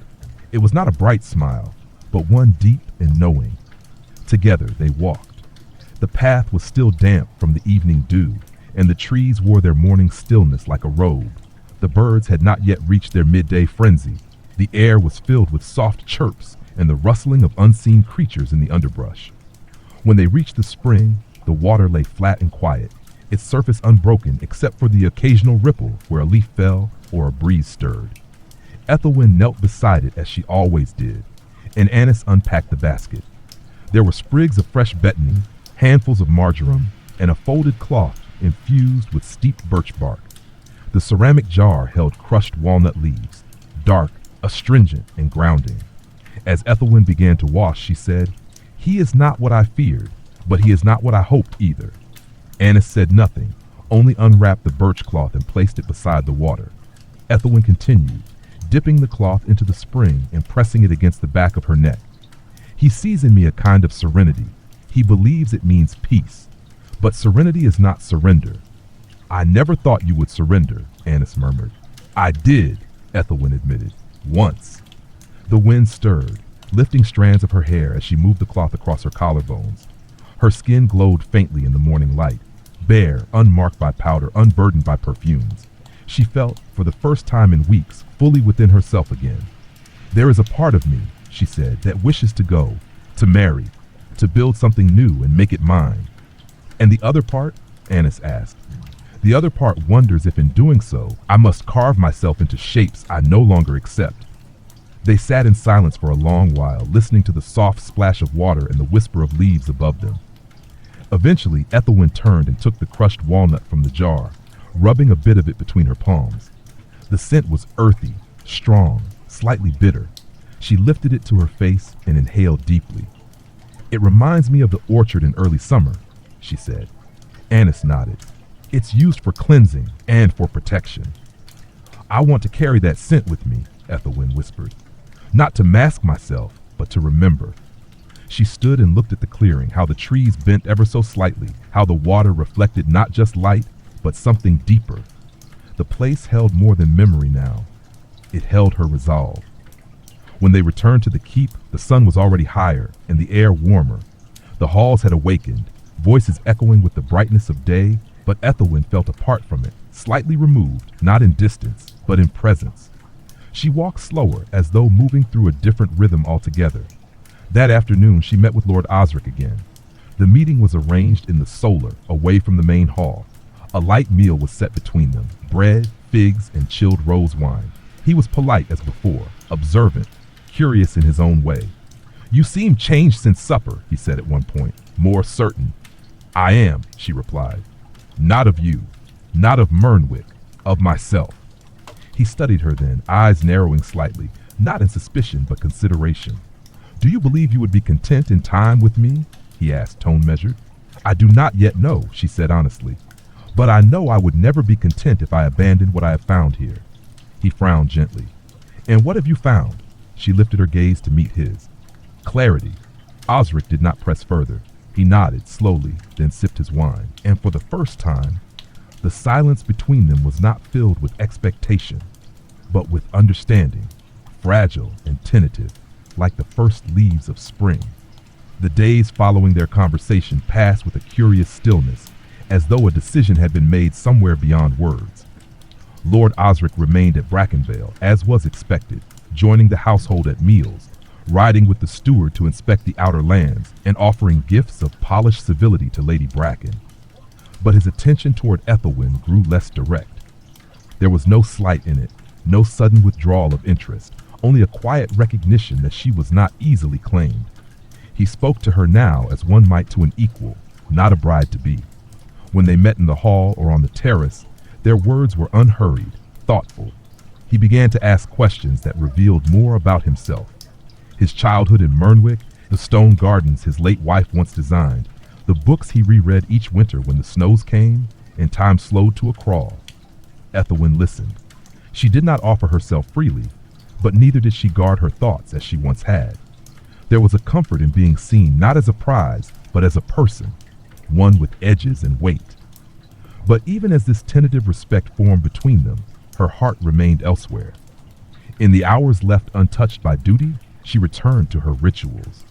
The spring, though not visited every day, lived within her like a second hearth. Its water, when carried in pitchers to her chamber, felt more hers than anything she wore. The herbs from Winmere had dwindled to their final bundles. The betony she used sparingly now, mixing it with crushed rose hips and mint. The mugwort she saved for steeping on moonless nights when her dreams grew dark and tangled. And the birch bark, her favorite, She laid beneath her pillow each evening, its scent grounding, clean, like a hand resting quietly on her back. It was on one such night, when the hall had gone still, and the air was thick with the scent of rain-soaked soil, that Ethelwyn sat beside her window, ledger open in her lap. She wrote not about marriage or refusal, but about the moment just before sleep, the weightlessness that came when her body was clean and warm, her mind clear. There is strength in stillness, she wrote. Not the stillness of submission, but of presence, the kind that holds.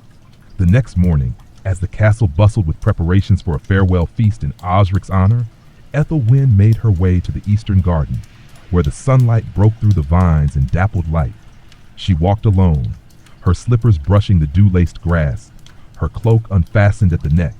She stopped at the rosemary bush, now fuller, its scent rich and sharp. With care, she broke a small sprig and held it to her nose. It had always been her favorite among the garden's offerings, fortifying, earthy, constant. A quiet footstep behind her, she turned. Osric stood just within the arch of the garden wall, his cloak slung over one shoulder, a satchel at his side. His expression was unreadable. "I leave tomorrow," he said. She nodded. "I had heard. I came to say farewell in my own words." She did not answer. He stepped forward slowly and stopped a respectful distance away. "I do not know whether I will return," he said. "I believe your father hopes I will." "My father has many hopes," she replied gently. He smiled faintly. "And yours?" She looked past him then, toward the canopy of green and light, toward the narrow opening in the hedge that led eventually to the path she had worn into the earth. "I hope for peace," she said, "and I hope to remain honest, especially when honesty costs something." Osric inclined his head, a gesture of agreement or perhaps understanding. "You are not what I expected," he said. "I hope I never become what is expected," she answered. He looked at her for a long moment, as though trying to memorize something not easily held. "I wish you strength," he said at last, "and I thank you for your candor." Then, without fanfare, he turned and walked away, his footsteps light on the damp grass. Ethelwyn remained where she stood, the rosemary still between her fingers, its scent rising in soft plumes beneath the rising sun. She did not feel triumphant, nor victorious. She felt steady. That night, the feast was held as planned. There was music and wine, and laughter that rose and fell like the tide. Ethelwyn sat beside her mother, smiling when it was required, raising her glass when prompted. But her thoughts remained inward. When it ended and the guests departed for the night, she returned to her chamber, removed her gown, and stood in her shift before the fire. Annis had already drawn water from the spring and left it warming beside the hearth. Ethelwyn knelt, washed, pressed the cloth to her face, her throat, her chest. And when she lay down to sleep, the birch bark beneath her pillow and the scent of rosemary in her hair, she did not dream of Osric, nor of the keep, nor of a wedding she had not accepted. She dreamt only of water, and how it had once turned to life in her cupped hands. The morning after Lord Osric's departure arrived with a clarity that made even the servants speak softer than usual, as if the very stones of Brackenvale had been waiting to breathe again. The tension that had shadowed the halls for weeks loosened its grip, and in its place came a kind of lightness, not celebration, but the return of a slower rhythm, the natural pulse of the keep before politics had crept into its marrow. Lady Bracken said little that day. She remained in her solar for hours, a small pile of correspondence beside her, and her embroidery left untouched in her lap. Ethelwyn passed her mother only once in the corridor, and though the older woman's eyes lingered on her daughter's face, she said nothing. Perhaps she saw the certainty there, or perhaps she was simply tired of trying to smooth what would not bend. Ethelwyn, for her part, felt no regret. She returned to her quiet rituals that day, not out of defiance, but because her body asked it of her. The walk to the spring was slow, unhurried, no longer a secret, no longer something stolen from duty. It was simply hers now, as much a part of her daily life as breath or hunger. The clearing greeted her with its familiar hush. The air smelled of wet bark and early violets, and the spring itself shimmered beneath a dappled canopy of light. She knelt by the edge and dipped her fingers in, watching the ripples expand in perfect rings, then disappear. There was no need to wash today. She had come not for cleansing, but for presence. She sat by the water, knees drawn up beneath her cloak, and watched as a pair of sparrows danced between the alders. A part of her wanted to speak aloud, to mark the moment with words, but she held herself in silence. The silence said more. When she returned to the keep, she found Annis waiting near her chamber door, holding a folded parcel wrapped in plain muslin. There was no seal, but the fabric bore the faint scent of herbs, lemon balm and feverfew. "It came this morning," Annis said, offering the parcel. Ethelwyn took it and opened it carefully. Inside was a dried bundle of thyme and elderflower, bound with twine, and a small slip of parchment tucked within. The handwriting was once again unfamiliar, but sure, for steadiness in the body and in the will. "Burn with care, drink sparingly." There was no name, no signature, only a line drawn beneath the final word, a curved mark shaped like a crescent, or perhaps a cradle. She set the herbs beside her basin and placed the note beneath her ledger, where she kept all her writings now, each page filled with moments caught like light in a jar, words from dreams, scents remembered, thoughts that could not be spoken aloud but demanded to live somewhere. That night, she burned a small pinch of the elderflower over the hearth, letting the smoke drift toward the beams above her head. Its scent was sharp at first, then softened into something warmer, more fragrant. She sipped a tea made from the smallest handful, letting it steep slowly while the flames whispered and the wind hummed just beyond the walls. She thought of Osric then, not with longing nor bitterness, but with a quiet kind of respect. He had not tried to reshape her. He had seen her, and then he had stepped aside. That, too, was a kind of grace. In the days that followed, letters came and went from the keep, but none bore seals of betrothal or arrangements. There were no gowns laid out, no feasts planned. Life, for the first time in many weeks, returned to its natural shape. Ethelwyn took up her great-grandmother's herb journal again. She began to copy it into her own hand, not to preserve it, but to live with it, to understand the weight and rhythm of the words as they passed through her. With each drawing she copied, each root, each leaf, she felt her knowledge settle more deeply into her bones. She spent more time in the gardens, not the manicured ones, but the half-wild corners near the orchard where the nettle grew thick and bees loved the overgrown lavender. She began collecting what she recognized, drying small bundles and pressing others between the pages of her book.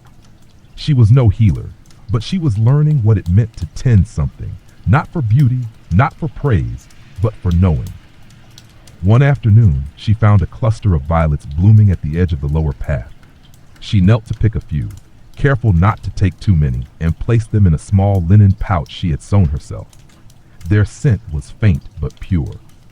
That evening, she tucked the pouch beneath her pillow and slept without dreams. In the morning, she did not rise early. She stayed beneath the covers for a time, letting the soft light wash over her skin, listening to the sounds of the keep beginning to stir. And when she finally stood and crossed to the window, she looked not out toward the southern road where suitors might come, but north, toward the woods, and the hills beyond, where the land rolled like breath into distance. She placed her hands on the windowsill and whispered just once to the quiet air, "I am still here," and the wind, warm and steady, moved gently across her face as if in reply. The first true heat of summer came not with fanfare, but with a creeping insistence, the kind that settled into the stones of Brackenvale and lingered there, humming faintly beneath each step. The hearths were allowed to cool. Windows were unlatched earlier in the day, and the great tapestries that hung over archways were drawn back to allow the air its narrow passage. With the shift in temperature came a shift in rhythm. The courtly routines that once dictated every hour now softened, blurred. Meals were taken at odd times. The gardens were fuller, louder, fragrant with overripe herbs and blooming roses whose scent clung to the edges of every room. Even the birdsong changed, more frantic, more layered. Lady Ethelwyn moved through these days like a figure in a painting come slightly to life. She was not separate from the household, but neither did she seem fully tethered to it. Her time was divided between the half-wild garden near the orchard and the quiet of her chamber, where the pages of her copied herb journal were slowly filling with her careful hand. There was little conversation now of future matches, though she knew her parents had not given up entirely. There were still glances, still murmurs when the steward brought news from neighboring houses, but Ethelwyn remained untouched by these murmurs. The name of Lord Osric was not spoken again, nor did he write. She had begun a new routine, one not bound to bells or summons. Each morning, after waking with the pale blue light of dawn, she would wash with spring water and bind her hair loosely with a simple ribbon. She drank an infusion of lemon balm and rose hips before stepping outside barefoot to the herb patch, where the soil was still cool and damp from the night. There she tended the growing yarrow, fennel, and lavender, not for any formal purpose, but simply to know them better, to feel the way they moved in the wind, how their leaves changed scent when crushed in warmth or wetness. It was on one such morning, after a night of near breathless heat, that she noticed something strange at the edge of the garden, a faint trail winding into the tall grass behind the far wall. It had not been there before, or perhaps it had, but had never been walked enough to become visible. She followed it. The path was narrow, almost hidden, and led downward toward a part of the land she had not walked in years. The slope was gentle, lined with brambles and wild raspberries just beginning to swell with fruit. She walked until the air cooled slightly, where the trees gathered more closely and the light took on that particular greenish hue only found in shaded woods. At the base of a gentle dip in the land, she found a second spring. It was smaller than the one she had visited for so many months, more concealed. No stone basin surrounded it, only a pool formed naturally in the curve of the earth, fed by a trickle that emerged from beneath a thick root. The water was glass clear and utterly still, ringed by small white blossoms she did not recognize. Ethelwyn knelt beside it, and at once she felt it. Not the familiarity of the other spring, but something older, quieter. She did not touch the water. She only sat for a long while, listening. The sound was hardly more than a hush, but it filled her ears as if it had always been there. When she returned to Brackenvale that day, she said nothing of what she'd found, not even to Annis. But she carried the silence of the place with her, the way one carries a scent on their skin. That night, she did not burn any herbs. She did not drink a tonic or write in her ledger. She simply sat at her window, looking into the night, her hair unbound and curling faintly in the humid air. A moth landed on the sill, its wings the color of parchment. She watched it, unmoving. There was a thought taking shape within her, though she had not yet put words to it. It had no form, only a direction, a leaning of the soul. Not away from Brackenvale, but deeper into it, into what had been forgotten, overgrown, into the roots beneath the roots.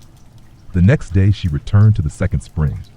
This time, she brought a pouch of mint leaves and a folded cloth. She knelt and dipped the cloth into the water, watching it darken as it drank. She pressed it to her wrists, then to the hollow of her throat. The coolness was different here. It felt like being seen. And as she sat back, the sunlight filtering down in trembling lines, she whispered aloud the name she had once given herself as a child, just once, the name only her nursemaid had ever used, a name tied to no house, no title. She said it softly, and the wind stirred the blossoms on the water's edge. She smiled. And though the world beyond the garden still turned, and the houses of men still wrote letters sealed in wax, Ethelwyn remained at the edge of the spring, cradling something newly born, something entirely her own. That summer deepened into stillness.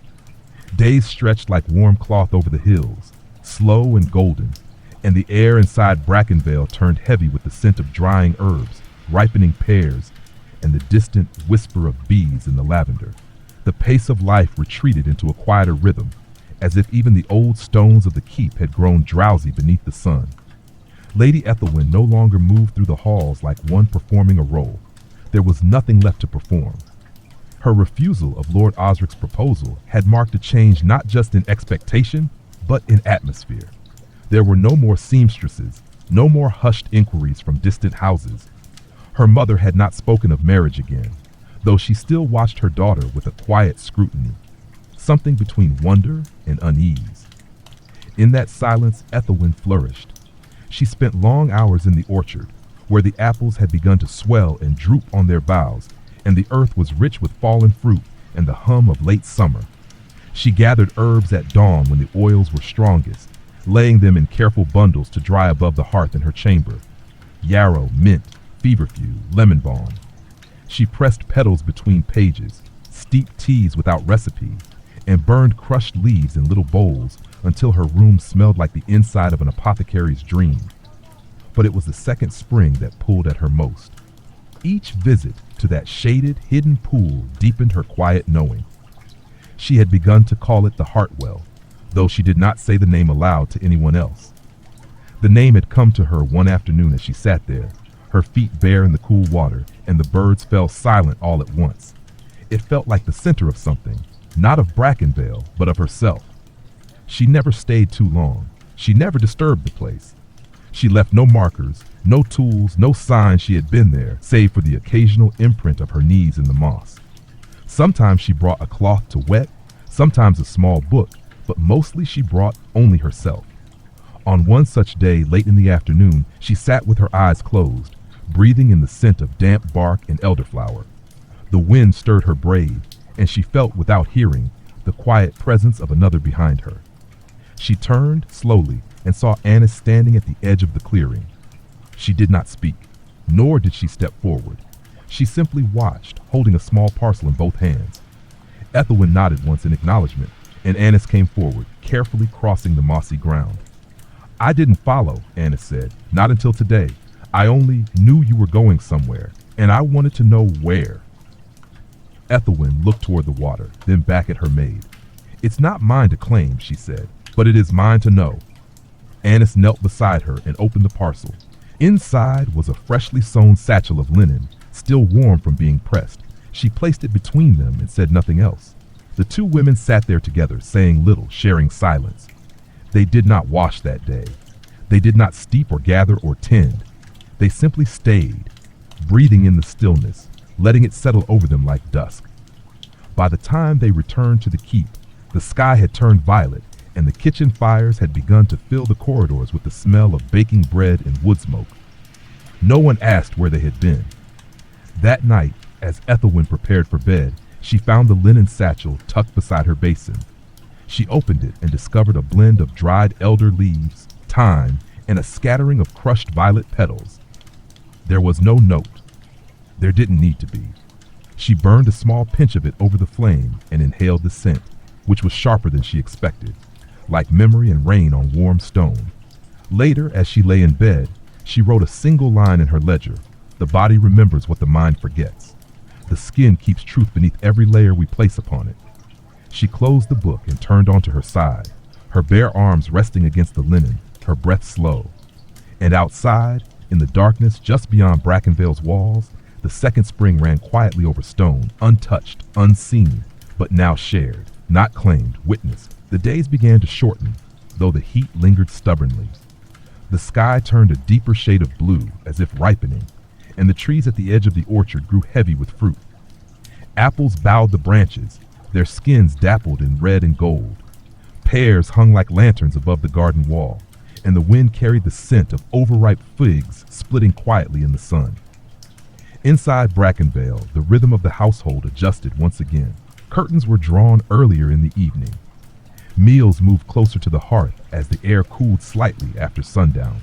The servants began to speak in lower tones of the turning season, of when the stores would be filled, when the shutters would be reinforced, and which cloaks needed mending. For Lady Ethelwyn, the change in season felt like a quiet drumbeat beneath her skin. She had begun to spend more time walking the lower fields, gathering herbs that would not last beyond the frost: burdock, comfrey, wild carrot, mugwort. She dried them in her chamber, tied with fine string, and hung from the wooden crossbeam above her fire. Her room now smelled of the earth, of bitter roots and green oils, of dried stalks and cracked seed pods. Annis helped her without instruction. She had stopped asking questions weeks ago and instead learned by observation. She watched how Ethelwyn bundled her herbs, how she steeped teas only briefly, how she cooled salves on a stone shelf by the window rather than near flame. It was not spoken aloud, but the knowledge had begun to pass between them like a language neither had been taught. One afternoon, as the sky darkened with a sudden summer storm, Ethelwyn sat by the hearth grinding dried rosemary and yarrow in a shallow bowl. Thunder rolled distantly, a long, hollow sound like a drumbeat across the hills. Rain began to fall a moment later, heavy and abrupt, pelting the leaded glass of her window in great slanted drops. She did not look up. She kept grinding, her motions even, her breath steady. When the knock came at her chamber door, it was gentle. Annis opened it, revealing the steward's youngest daughter, Marna, no more than 12, pale-faced and wide-eyed. "My lady," the girl whispered, "my mother, she's taken ill, her belly and the fever. She's—" her voice cracked, shaking. Ethelwyn stood without a word, gathering the nearest pouch from her table. She added to it a jar of crushed peppermint, a folded cloth soaked in chamomile oil, and the bowl of yarrow she had just finished. She wrapped the items quickly, efficiently, then turned to Annis. "I'll go." Annis didn't argue. She simply pulled a shawl from the wall hook and placed it over Ethelwyn's shoulders. The steward's cottage was small and dimly lit, built into the outer wall of the keep. Rain lashed the thatch above them as Ethelwyn entered, and the scent of wet wood and sweat filled the narrow space. The steward's wife lay curled on a straw mattress, her face flushed, her breath coming in fast, uneven bursts. Ethelwyn knelt beside her and laid the cloth gently on her brow. The woman's skin was hot, her hands trembling with every breath. "I need water," Ethelwyn said to Marna, who ran without hesitation. From her pouch, she withdrew a pinch of peppermint and yarrow, crushing them further with her fingers and sprinkling them into a bowl. When the water came, she poured it over the herbs, letting the steam rise. She soaked a strip of linen in the mixture and laid it over the woman's chest, pressing it with care. Her fingers worked as if they'd done this before. Later, when the fever eased and the shaking slowed, she sat beside the bed with the woman's hand in hers and whispered a lullaby she hadn't sung since childhood, a tune her nursemaid once hummed to her when she had fallen ill with a midsummer fever, the same tune that seemed to live in the soil around the second spring.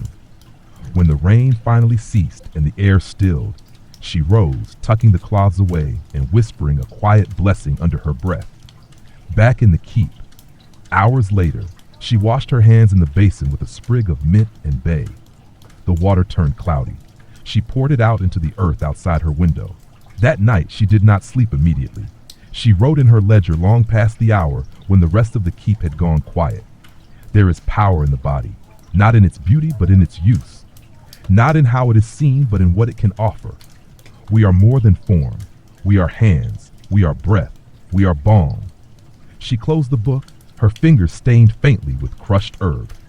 Outside, the stars returned after the storm, glinting above the dark outline of Brackenvale. The second spring would be full from the rain, its waters rich and restless, and Ethelwyn, lying quietly in her bed, felt her pulse not in her chest, but in her palms, in her skin, in every place where care had passed from her body into another's. The days began to shorten, though the heat lingered stubbornly. The sky turned a deeper shade of blue, as if ripening, and the trees at the edge of the orchard grew heavy with fruit. Apples bowed the branches, their skins dappled in red and gold. Pears hung like lanterns above the garden wall, and the wind carried the scent of overripe figs splitting quietly in the sun. Inside Brackenvale, the rhythm of the household adjusted once again. Curtains were drawn earlier in the evening. Meals moved closer to the hearth as the air cooled slightly after sundown. The servants began to speak in lower tones of the turning season, of when the stores would be filled, when the shutters would be reinforced, and which cloaks needed mending. For Lady Ethelwyn, the change in season felt like a quiet drumbeat beneath her skin. She had begun to spend more time walking the lower fields, gathering herbs that would not last beyond the frost. Burdock, comfrey, wild carrot, mugwort. She dried them in her chamber, tied with fine string, and hung from the wooden crossbeam above her fire.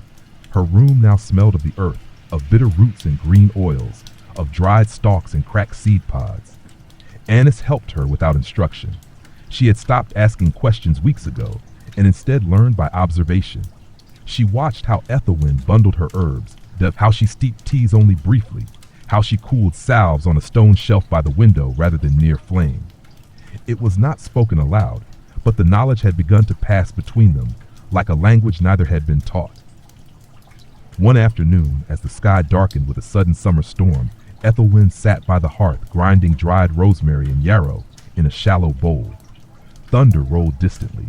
a long, hollow sound like a drumbeat across the hills. Rain began to fall a moment later, heavy and abrupt, pelting the leaded glass of her window in great slanted drops. She did not look up. She kept grinding, her motions even, her breath steady. When the knock came at her chamber door, it was gentle. Annis opened it, revealing the steward's youngest daughter, Marna, no more than 12, pale-faced and wide-eyed. "My lady," the girl whispered. "My mother, she's taken ill. Her belly and the fever. Her voice cracked, shaking. Ethelwyn stood without a word, gathering the nearest pouch from her table. She added to it a jar of crushed peppermint, a folded cloth soaked in chamomile oil, and the bowl of yarrow she had just finished. She wrapped the items quickly, efficiently, then turned to Annis. "I'll go." Annis didn't argue. She simply pulled a shawl from the wall hook and placed it over Ethelwyn's shoulders. The steward's cottage was small and dimly lit, built into the outer wall of the keep. Rain lashed the thatch above them as Ethelwyn entered, and the scent of wet wood and sweat filled the narrow space. The steward's wife lay curled on a straw mattress, her face flushed, her breath coming in fast, uneven bursts. Ethelwyn knelt beside her and laid the cloth gently on her brow. The woman's skin was hot, her hands trembling with every breath. "I need water," Ethelwyn said to Marna, who ran without hesitation. From her pouch, she withdrew a pinch of peppermint and yarrow, crushing them further with her fingers and sprinkling them into a bowl. When the water came, she poured it over the herbs, letting the steam rise. She soaked a strip of linen in the mixture and laid it over the woman's chest, pressing it with care. Her fingers worked as if they'd done this before. Later, when the fever eased and the shaking slowed, she sat beside the bed with the woman's hand in hers and whispered a lullaby she hadn't sung since childhood, a tune her nursemaid once hummed to her when she had fallen ill with a midsummer fever, the same tune that seemed to live in the soil around the second spring. When the rain finally ceased and the air stilled, she rose, tucking the cloths away and whispering a quiet blessing under her breath. Back in the keep, hours later, she washed her hands in the basin with a sprig of mint and bay. The water turned cloudy. She poured it out into the earth outside her window. That night, she did not sleep immediately. She wrote in her ledger long past the hour when the rest of the keep had gone quiet. There is power in the body, not in its beauty, but in its use. Not in how it is seen, but in what it can offer. We are more than form. We are hands. We are breath. We are balm. She closed the book, her fingers stained faintly with crushed herb. Outside, the stars returned after the storm, glinting above the dark outline of Brackenvale. The second spring would be full from the rain, its waters rich and restless. And Ethelwyn, lying quietly in her bed, felt her pulse not in her chest, but in her palms, in her skin, in every place where care had passed from her body into another's. The storm's aftermath lingered across the grounds for days. Water pooled in the low places of the orchard, and the air hung thick with the smell of moss and damp wood. Yet in the corners of Brackenvale, where the sun reached, new life emerged almost overnight. Mushrooms along the roots of apple trees, jewel-bright beetles crawling through leaves, and a flush of honeysuckle blooming wild along the old stone wall behind the stables. Lady Ethelwyn awoke each morning with this new stillness in her lungs, her breath slower, fuller. There was a quiet purpose to her movements now, not rushed, not reluctant, only deliberate. She still wrote each evening, though her ledger was nearing its end. The pages were full of fragments, memories, remedies, questions she no longer feared leaving unanswered. It read like something between a journal and a map. The steward's wife, thanks to her care, had begun to recover. Marna came each day to bring thanks in small ways. Berries in a folded cloth, a sprig of thyme pressed into a ribbon. Once even a feather from a green finch, tucked shyly into the seam of Ethelwyn's window. But news also arrived with less softness. A courier passed through Brackenvale one afternoon, bearing letters from the northern courts. He brought with him the stale scent of road dust and parchment, and a voice well practiced in polite urgency. One letter, bound in green silk thread, bore the sigil of House Carow, a lesser house once aligned with Ethelwyn's mother. It contained inquiries carefully veiled about the lady's future, prospects, readiness. Her mother read it aloud that evening, her voice clipped, her brow low. "They believe you're idle," she said, "that you've grown unambitious. Ethelwyn looked up from her place by the window where she had been sorting dried lavender into pouches. Is it idle to tend the sick, to gather what grows? Her mother did not answer. She folded the letter with a precision that bordered on anger and left the room without further speech. Ethelwyn sat still for a while. Then, slowly, she rose and placed the lavender on her table. She reached for her cloak and left the room without a sound. The sun had not yet dipped behind the western ridge, but the orchard was already in shadow. She walked the familiar path, past the elderberry thicket, past the rosemary hedge now overgrown. Her feet moved without question, taking her where her thoughts could settle. The second spring lay as she had left it, undisturbed, surrounded by green. But something in the air had shifted. The silence was deeper, not heavy, but expectant. She knelt, as she always did, and placed her palms flat on the earth beside the water. She stayed like that a long time, and then, without rising, she whispered aloud, "If I am to answer them, let it not be with ink. Let it be with this." She removed the small pouch of dried herbs she had brought with her, rose, feverfew, a scrap of mint, and dipped it briefly in the spring. The cloth darkened, the herbs within steeping faintly, releasing their scent. She pressed it to her wrist, to her throat. Then, reaching into her satchel, she withdrew a folded piece of parchment and dipped one corner into the water until the ink bled slightly. Her mark, silent, unmistakable. That night, in her chamber, she prepared a reply. It was not a letter in the expected sense. There were no pleasantries, no inquiries of alliances or fortunes, only a brief message written in her steady hand. My path is not your design. I tend the living. I remember the body. I walk with water. She enclosed it in linen, along with a sachet of her own making, then sealed it with a plain wax stamp, no sigil, no crest, only a pressed sprig of yarrow, fragile and sharp. The courier left before dawn.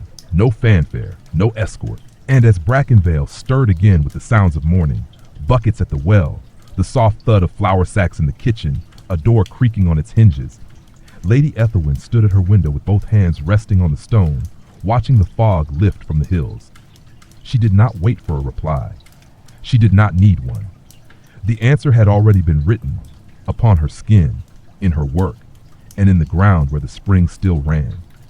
The weeks that followed were filled with a strange quietude, not empty, but watchful, like a forest holding its breath after birdsong fades. No replies came from House Carroll, nor from any other household. No new proposals arrived, no expectations pressed forward. Brackenvale adjusted in its own manner to Ethelwyn's silence. Her mother stopped speaking of matches altogether, not in bitterness, but in fatigue. Something had settled in the space between them, an understanding without reconciliation. Lady Bracken turned her attention to her tapestries and to the careful accounting of the household stores. She no longer pressed Ethelwyn to join her in the solar or in the gallery. Their paths crossed less, their words fewer. Neither reached to bridge the distance. Ethelwyn did not mourn the silence. It gave her time. The second spring became her anchor in those days, more than sanctuary, more than secret. It was where she remembered herself every time the weight of expectation tried to return. She brought no more parchment, no more declarations, only herbs, pressed flowers, and once a single spoon carved from walnut wood, which she left resting beside the root where the water first emerged. A gift, unspoken. For what, she could not say. Autumn began to touch the edges of the land. The leaves had not yet turned, but the air grew thinner, more brittle in the early hours. The apples in the orchard dropped more frequently now, some bursting open on the moss, their scent filling the air with a sweetness tinged by rot. Bees still moved through the gardens, but slower, drowsier, preparing for the long sleep. Ethelwyn spent more time in the still room, a small chamber tucked near the kitchen, once used by her grandmother. It had fallen out of favor after her passing, its shelves dusty, its windows clouded. Ethelwyn had claimed it back in quiet gestures. She cleaned the stone counters with vinegar and thyme, polished the glass jars with mint oil, sorted dried herbs into labeled crocks, noting their scents and colors with a careful hand. Annis began assisting her more frequently, no longer as a maid, but as something more akin to a companion. She no longer waited to be instructed. She moved beside Ethelwyn, knowing which cloth to bring, which root to steep, which mortar to use. Together they prepared salves for cracked hands, infusions for fevers, and small pouches of dried lavender tied with simple ribbon, which Ethelwyn left at the bedside of servants and stable hands who had worked through the rain or heat without complaint. No one questioned this new rhythm. No one laughed. One afternoon, as the sun hung low behind a haze of early smoke from the hearth fires, Ethelwyn was visited by the steward himself. He stood at the threshold of the still room, cap in hand, a touch of nervousness in his eyes. "My lady," he said, bowing slightly, "there's been word from Glenmere. A rider fell ill on the pass, one of ours. They ask if the Lady of Brackenvale might send aid." Ethelwyn wiped her hands on a cloth and nodded. "How far?" "2 hours, riding slow." She didn't hesitate. "Tell them I'll come." She dressed plainly, in a traveling cloak and soft boots, and packed a satchel of tinctures, balm, and bandages. Annis rode with her, as always. They left quietly, passing beneath the shadow of the gates, the horses' hooves muffled in the damp earth. The road wound northward, cutting through thinning forest and low valleys turned gold with the season's edge. They rode in near silence, save for the calls of crows and the creak of saddle leather. When they reached the outpost at Glenmere, the sky had begun to dim. The rider was a boy, no more than 16, with sunken cheeks and skin flushed in fever. He lay curled in a cot, barely stirring. His breath was shallow. Ethelwyn knelt beside him without ceremony. She asked for warm water and quiet. Then she began, unrolling her cloths, mixing tinctures with drops of cooled broth, placing a poultice of willow and crushed fennel across his chest. She worked with steady hands, speaking softly all the while, not to the others but to the boy, as though the sound of her voice could carry him back across whatever distance he had wandered. He did not wake that night, but he did not worsen. They stayed until morning. When they returned to Brackenvale, the keep was still. The fog had rolled in thick, softening the outlines of the towers and cloaking the orchard in ghostly gray. No one questioned her absence. No one commented on her return. She entered her chamber and placed the satchel gently on the table. Then she crossed to the window and opened it wide, letting in the cold breath of the coming season. She did not write in her ledger that night. Instead, she sat by the hearth with her feet bare and her hair unbound, watching the flames curve and shift. The herbs hanging above her rustled faintly in the draft, their shadows long and whispering. And in that soft flicker of light and scent, Ethelwyn understood what she had become, not a lady awaiting her place, but a vessel already filled, a keeper of what was quiet and useful and real. The fog lingered for 3 days. It wrapped itself around the walls of Brackenvale like a second skin, softening outlines, dampening sound. Even inside the keep, it seemed to settle in the corners, curling along window panes and clinging to the stone floors. Fires burned longer in the hearths, and voices lowered out of instinct, as if raising them too high might disturb something just out of sight. Ethelwyn moved through it untroubled. To her, the fog felt like a veil drawn between the world and its endless demands. It hushed the bells, dulled the footsteps, gave space for thought to stretch its limbs. She rose each morning before light and walked the garden slowly, her hands outstretched to brush the dew-heavy leaves. Her shoes grew soaked, but she didn't mind. The damp made everything fragrant, the rosemary, the fading mint, even the late thyme that clung stubbornly to the edges of the beds. On the second morning, she visited the spring. The path was cloaked in mist, but familiar beneath her feet. Every turn, every slight rise in the earth, every leaning branch was known to her now. She reached the clearing and found it transformed, the water silvered beneath a veil of fog, the trees nearly erased into pale silhouettes. She knelt beside the spring and said nothing. There was no need. The place itself was a language. She brought with her no herbs, no cloth, only a folded piece of parchment she had carried in her sleeve, the final page from her filled ledger. She did not write upon it. Instead, she placed it flat on a stone and let the mist collect upon it, the inkless page absorbing the morning's breath. Then, gently, she folded it again and tucked it into the hollow of a tree at the clearing's edge, a quiet offering to the place that had shaped her. By the time she returned to the keep, the fog had begun to lift, curling back into the higher hills like a tide drawn home. She stopped briefly at the orchard, where the branches were now nearly bare, their fruit mostly gathered. The air smelled of leaves and sweet rot, of damp wood and fallen moss. Inside, Brackenvale was stirring, The servants moved with renewed energy, clearing windows, folding back the heavy drapes that had guarded against the gray. Fires were stoked with more cheer than necessity, and Lady Bracken was once again seated in her solar, a new pattern of thread laid across her lap. Ethelwyn did not join her. Instead, she returned to the still room. The scent inside had changed. Less floral now, more grounding. Root and bark, smoke and clove. She lit a small flame and began sorting through her remaining stores. Some of the herbs had turned, their color fading beyond usefulness. Others had dried perfectly, crisp and fragrant in their jars. She labeled them anew, each name written in the fine script she had developed over the summer. Not the calligraphy of noble instruction, but her own, slightly slanted, steady, deliberate. Yarrow, birch, mugwort, comfrey. The words felt like spells, each one a reminder of the body's capacity to heal, to hold, to know. Annis joined her near midday, bringing with her a new bundle of rosemary and the soft gray wool they had been saving for winter sachets. They worked in silence, sewing by the hearth, stuffing each pouch with herbs chosen not for perfume, but for memory. Scents that calmed, scents that stirred. I heard the steward's boy is sitting up now, Annis said, not looking up from her stitching. Ethelwyn nodded. He will be well. A long pause followed. Then Annis added, they say he asked for the herb lady when he woke. Not a name, just that. Ethelwyn smiled faintly. Let him call me what he likes. Annis's stitches slowed. Do you ever miss it? She asked. What was meant for you? Ethelwyn thought for a long time. The question held no bitterness, no regret, only the quiet curiosity that passed between them now like breath. I was never meant, she said at last, only offered, like a gown or a role, but meaning. Her eyes lifted to the shelves, to the drying herbs, to the neat rows of glass jars. Meaning I made. That evening, she took one of the new sachets and slipped it into the pocket of her cloak. She walked the halls of Brackenvale slowly, passing closed doors and quiet hearths.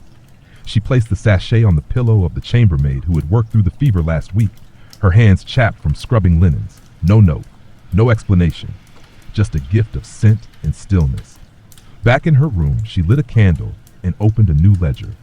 The first page remained empty for a long time. Then she wrote in small, careful letters, this begins not in refusal, but in return. Not in silence, but in listening. Not in escape, but in choosing to remain. Clean and clear and whole. She closed the book and placed it beside her bed. Outside, the night deepened, carrying with it the faintest promise of frost. Inside, she slept with her palms open, her breath even, her skin cool and unperfumed. A body not adorned, but understood. The first frost came during the night, silent and silver. It touched every surface with a delicate hand. Window panes, the mossy stones of the courtyard, even the worn handles of the stable doors. In the early light, Brackenvale shimmered faintly beneath the thin veil of ice, as if the whole keep had been momentarily cast in glass. Ethelwyn rose before the bell. She did not light a candle, letting the pale gray light fill her chamber slowly, soft as breath. Her breath, too, showed now in the air, thin tendrils that rose and vanished above her basin. She filled the bowl with water drawn from the jug beside her hearth, and her fingers flinched at its chill. Still, she did not warm it. She washed as she always did now. Face, hands, arms, the back of her neck. The cold water shocked her skin into attention, a reminder of its aliveness. She dried herself briskly and dressed in layers. A shift, a woolen gown, a woven sash around her middle. She tied her hair with a strip of linen soaked overnight in rosemary, now stiff with frost but still fragrant. Outside, the world had grown quiet. Frost muffled the usual sounds of boots and voices. The orchard was bare now, the last of the fruit picked or fallen. Only the evergreens held color. The garden, once teeming with bloom, had curled into sleep, its soil dark and clean. She walked there first. The herbs she had not gathered now lay withered, their stems blackened, their leaves curled into themselves. But Ethelwyn knelt anyway and touched them with reverence. The cycle was not loss, it was rest, retreat, a turning inward, like breath drawn before it is released again. Later that morning, as she returned to the keep, she passed the courtyard where the steward's son now helped his father mend tools. He looked up at her shyly, his face still pale but steadier. She offered a small smile, and he nodded, a gesture of gratitude without need for words. In the still room, Annis was already at work. She had laid out the remaining bundles of dried herbs across the table, sorting them by scent and strength. A fire crackled in the hearth, its light catching on the glass jars that lined the shelves, now fuller than ever. The room smelled of clove, bay, and a trace of juniper. "We've enough stores for the winter," Anna said, glancing up. Ethelwyn nodded. "And more to share." The days that followed took on a new rhythm. Brackenvale prepared itself for cold. Curtains were doubled, hearths stacked high, cloaks mended and lined with fleece. Ethelwyn and Annis moved through the keep quietly, delivering sachets and salves where they were needed. To the nurse with aching joints, the cook with cracked hands, the girl in the eastern wing who had begun waking in the night, heart pounding, for reasons she could not explain. To each, Ethelwyn offered something small, a cloth to place under the pillow, a tea to calm the breath, a touch to the hand, firm and kind. No one called her lady anymore. They called her nothing at all. But they knew her by what she brought. One evening, she stood at the window of the still room and watched the first snow begin to fall. It came slowly, as all things did at Brackenvale, gathering in quiet, settling without question. The flakes drifted past the glass like pieces of torn lace, catching the light of the nearby hearth in soft glints. She thought of the spring, now surely frozen at the edges. She had not visited in some weeks, not since the last herbs had been gathered. But she did not feel distant from it.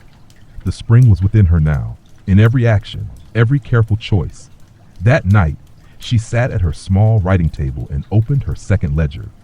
The page where she had once written her quiet declaration remained untouched since that day. She turned to the next and began to write again. The skin does not forget.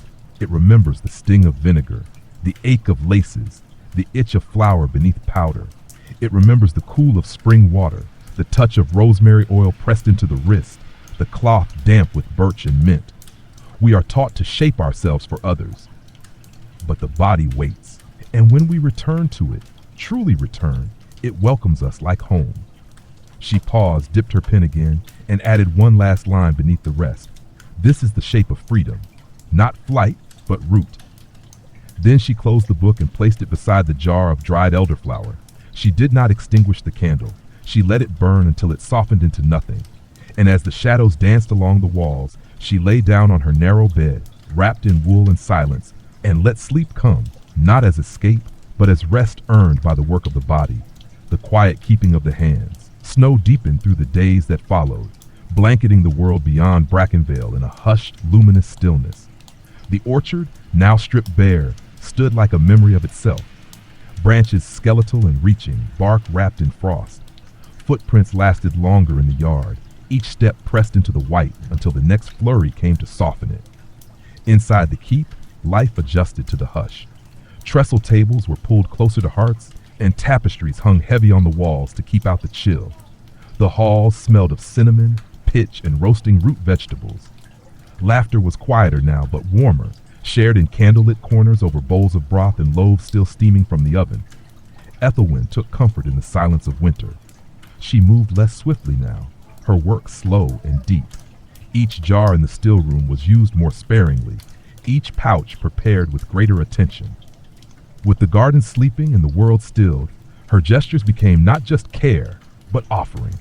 She wrapped her jars in cloth and tied them with twine, labeling each with patient script, not for distribution, not yet, simply to prepare, to hold something ready in the waiting.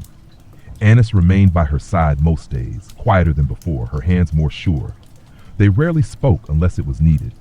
Conversation had given way to understanding. Together, they refilled salves, steeped roots into oil, and tested herbal mixes by scent and memory rather than instruction. On one particularly cold morning, as frost crept in feathered patterns across the windows, Ethelwyn ventured out beyond the walls. She wrapped herself in a thick wool cloak, lined the hem of her gown with extra skirts, and covered her hands in mitts sewn with rosemary-scented fleece. The air burned her nose with each breath. Her boots crunched through snow that came past her ankles. The path to the second spring was almost invisible now, lost beneath layers of snow and the bending weight of overgrown boughs. But her feet remembered. She did not look down. She walked by the rhythm of the land. When she reached the clearing, it was transformed. The spring was not frozen, not entirely. A thin sheen of ice curled along the edges, delicate and glinting, but at its center the water still moved, slowly, surely, like breath beneath a blanket. It steamed faintly in the cold, and the trees surrounding it bore snow upon every branch, silent and bowed. Ethelwyn stood at its edge and let the silence surround her. Then, slowly, she knelt. She reached into her pouch and drew out a folded cloth bundle. Within it was the last of the dried birch bark, crumbled and brown, but still fragrant. She dropped a pinch of it into the spring. The water hissed faintly where it touched, steam curling upward, carrying with it the memory of summer. She whispered nothing. This was not a place for prayer, nor even for reflection. It was a place to remember that she was still a body, in winter, still warm, still hers. On her return to Brackenvale, she passed the southern corridor and saw her mother seated alone in the gallery, gazing at the faded embroidery of a stag and stars. Her hands were still, the needlework untouched. A cup of untouched broth sat cooling at her elbow. Ethelwyn paused, but said nothing. There was no bridge to cross there, not anymore, only a shoreline left undisturbed by the tide.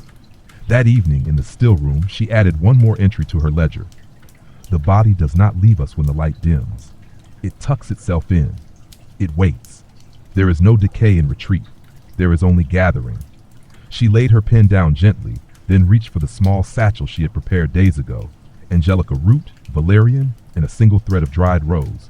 She walked the upper hall as the keep fell quiet and placed at the threshold of the chambermaid's door, where faint coughs had echoed the past few nights. No name, no instruction, only the quiet trust that the body, when offered a reminder, might begin again. And as the snow fell once more outside, layering the earth in silence, Ethelwyn returned to her chamber, slipped off her cloak, and stood for a long time by the hearth. She did not warm her hands. She simply listened. The hearths burned longer now, their flames low and steady, feeding warmth slowly into stone walls that held on to cold with the patience of centuries. Winter had deepened, and with it, a hush that wrapped around every threshold in Brackenvale. Even the servants moved more gently, their steps softened by layers of wool and the understanding that the stillness of the season was not to be broken, only shared.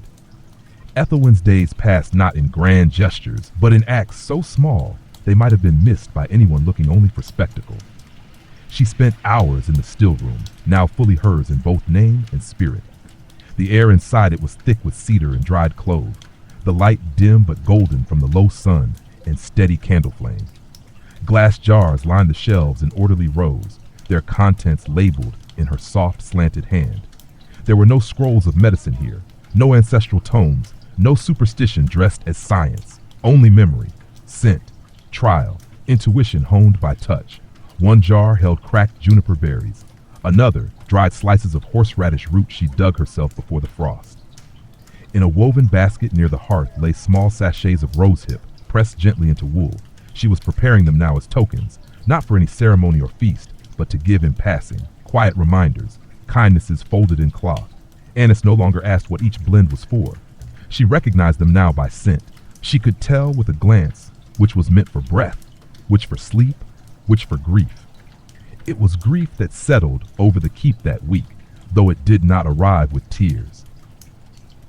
Lady Bracken had grown quieter than usual. Her days, once spent between the solar and chapel, had narrowed into the gallery. She rarely called for Ethelwyn, and when they passed in the corridor, she offered only a nod, her gaze falling somewhere to the side of her daughter's face. Ethelwyn did not press. Instead, she prepared a jar of balm made from lavender, steeped in beeswax and tallow, and left it near her mother's embroidery bench with no label. The next morning, the jar was gone. That was all. Outside, the snow continued. It no longer fell with drama, but with rhythm, like breath drawn deep and released slow. The orchard was a white sea, branches strung with ice that shimmered in the moonlight like glass. One morning, just after the sun had crested the ridge, Ethelwyn ventured into the great hall alone. It was cold, even with the fires. The long banners hung still. The high windows were ghosted with frost. She stood in the center, where guests once danced, where her own future had once been weighed in whispers and exchanged glances. And she turned slowly, one full circle, until the moment became something else entirely. Then she walked to the long table near the far wall and unfurled a bolt of plain wool. From her satchel, she removed several small bundles, sprigs of pine, crushed marjoram, one dried violet from the early days of spring. She laid them out, one by one, and stitched each into the cloth with her own hands. Not as art, as memory. Annis joined her without being called. They worked in silence, side by side, anchoring fragments of scent and season into thread. A kind of map, though not one anyone else would know how to read. When it was done, they folded the cloth and tied it with hempen string. Ethelwyn tucked it under her arm and carried it to the upper chambers. There she knocked softly at the door of the girl whose mother had passed the week before. No plague, no cause, just a slipping away in sleep. The girl opened the door with red-rimmed eyes. Ethelwyn offered her the cloth and said nothing. The girl took it into her arms and held it. Later that night, when the keep had gone dark, save for the flicker of candles in the still room, Ethelwyn sat beside the hearth and wrote in her second ledger. There are wounds the body cannot close alone, but it does not ask for healing, only witness, only warmth. The smallest comfort is still a keeping. She paused, then turned the page and wrote a single word, remain. The ink dried as she sat still, her hands resting lightly on her knees. And outside, past the orchard, beneath snow-laden boughs and ice-locked earth, the second spring slept, waiting not for bloom, but for thaw. By the time the first thaw whispered its way through the soil, the days had already begun to stretch, just slightly. A sliver more light at breakfast, a softer edge to the morning cold. Icicles wept against stone, and water sang faintly again beneath the frost-thinned edges of the keep's well. Brackenvale stirred, snow still lay in shadows, but the air had shifted, and with it, something in the hearts of those who had weathered long dark together. The servant spoke a little louder. Laughter returned in bits and pieces, like small birds testing their wings. The corridors, once hushed with winter's weight, began to echo again with footsteps that no longer held caution, but purpose. Ethelwyn noticed it all. She did not return to the rhythm she'd known before the snow. She moved forward in the life she had shaped slowly, stitch by stitch, steep by steep. Her hands remained busy, not out of obligation, but devotion. The still room, once a quiet experiment, had become a place of steady purpose. Requests came now not from above, but beside. The steward's wife asked for a balm for her knees, the cook for a blend to ease sleeplessness. The stable hands passed her clumsily wrapped notes, asking if she might help their mothers, their cousins, their wives. She did not turn any away. There was no ledger now, only the second book, worn and soft, its pages filled with a different kind of memory, the kind made by the living, the tending, the witnessing of slow change. On the first true day of melt, when water trickled from rooftops and the orchard skeletons turned from white to brown, Ethelwyn rose early and went to the spring. Not the second one, the first. She had not been back in many months, not since the garden had greened and faded again. But now, drawn by a gentle pull in her ribs, she walked the path through slush and thawing moss, her breath visible, but not labored.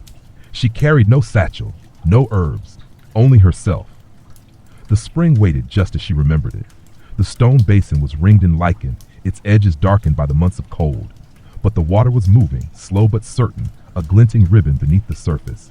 The scent of damp earth surrounded it. No blossoms yet, no green, only the promise. She knelt, and with the quiet reverence that had always marked her truest moments, she cupped her hands and dipped them into the water. The cold shocked her skin. She did not flinch. She brought her hands to her face, pressed them to her cheeks, her forehead, her mouth. Then she breathed in.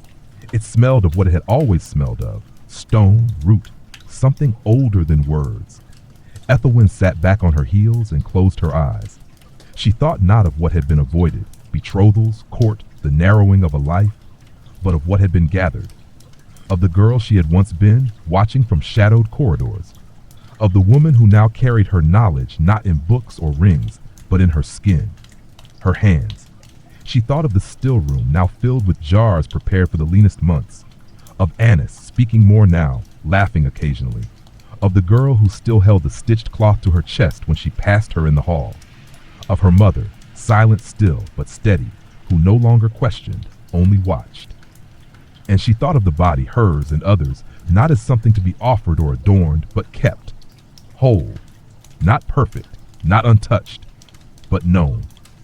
When she opened her eyes, the wind had picked up slightly, and with it came the faintest scent of something green, distant yet certain. She stood, brushed snow from her skirts, and walked back slowly to Brackenvale. There was no urgency now, no task unfinished, only the long, gentle unfolding of a season returning. And within it, a woman who had not fled nor fought nor folded into silence, but remained, rooted, clear, and finally whole.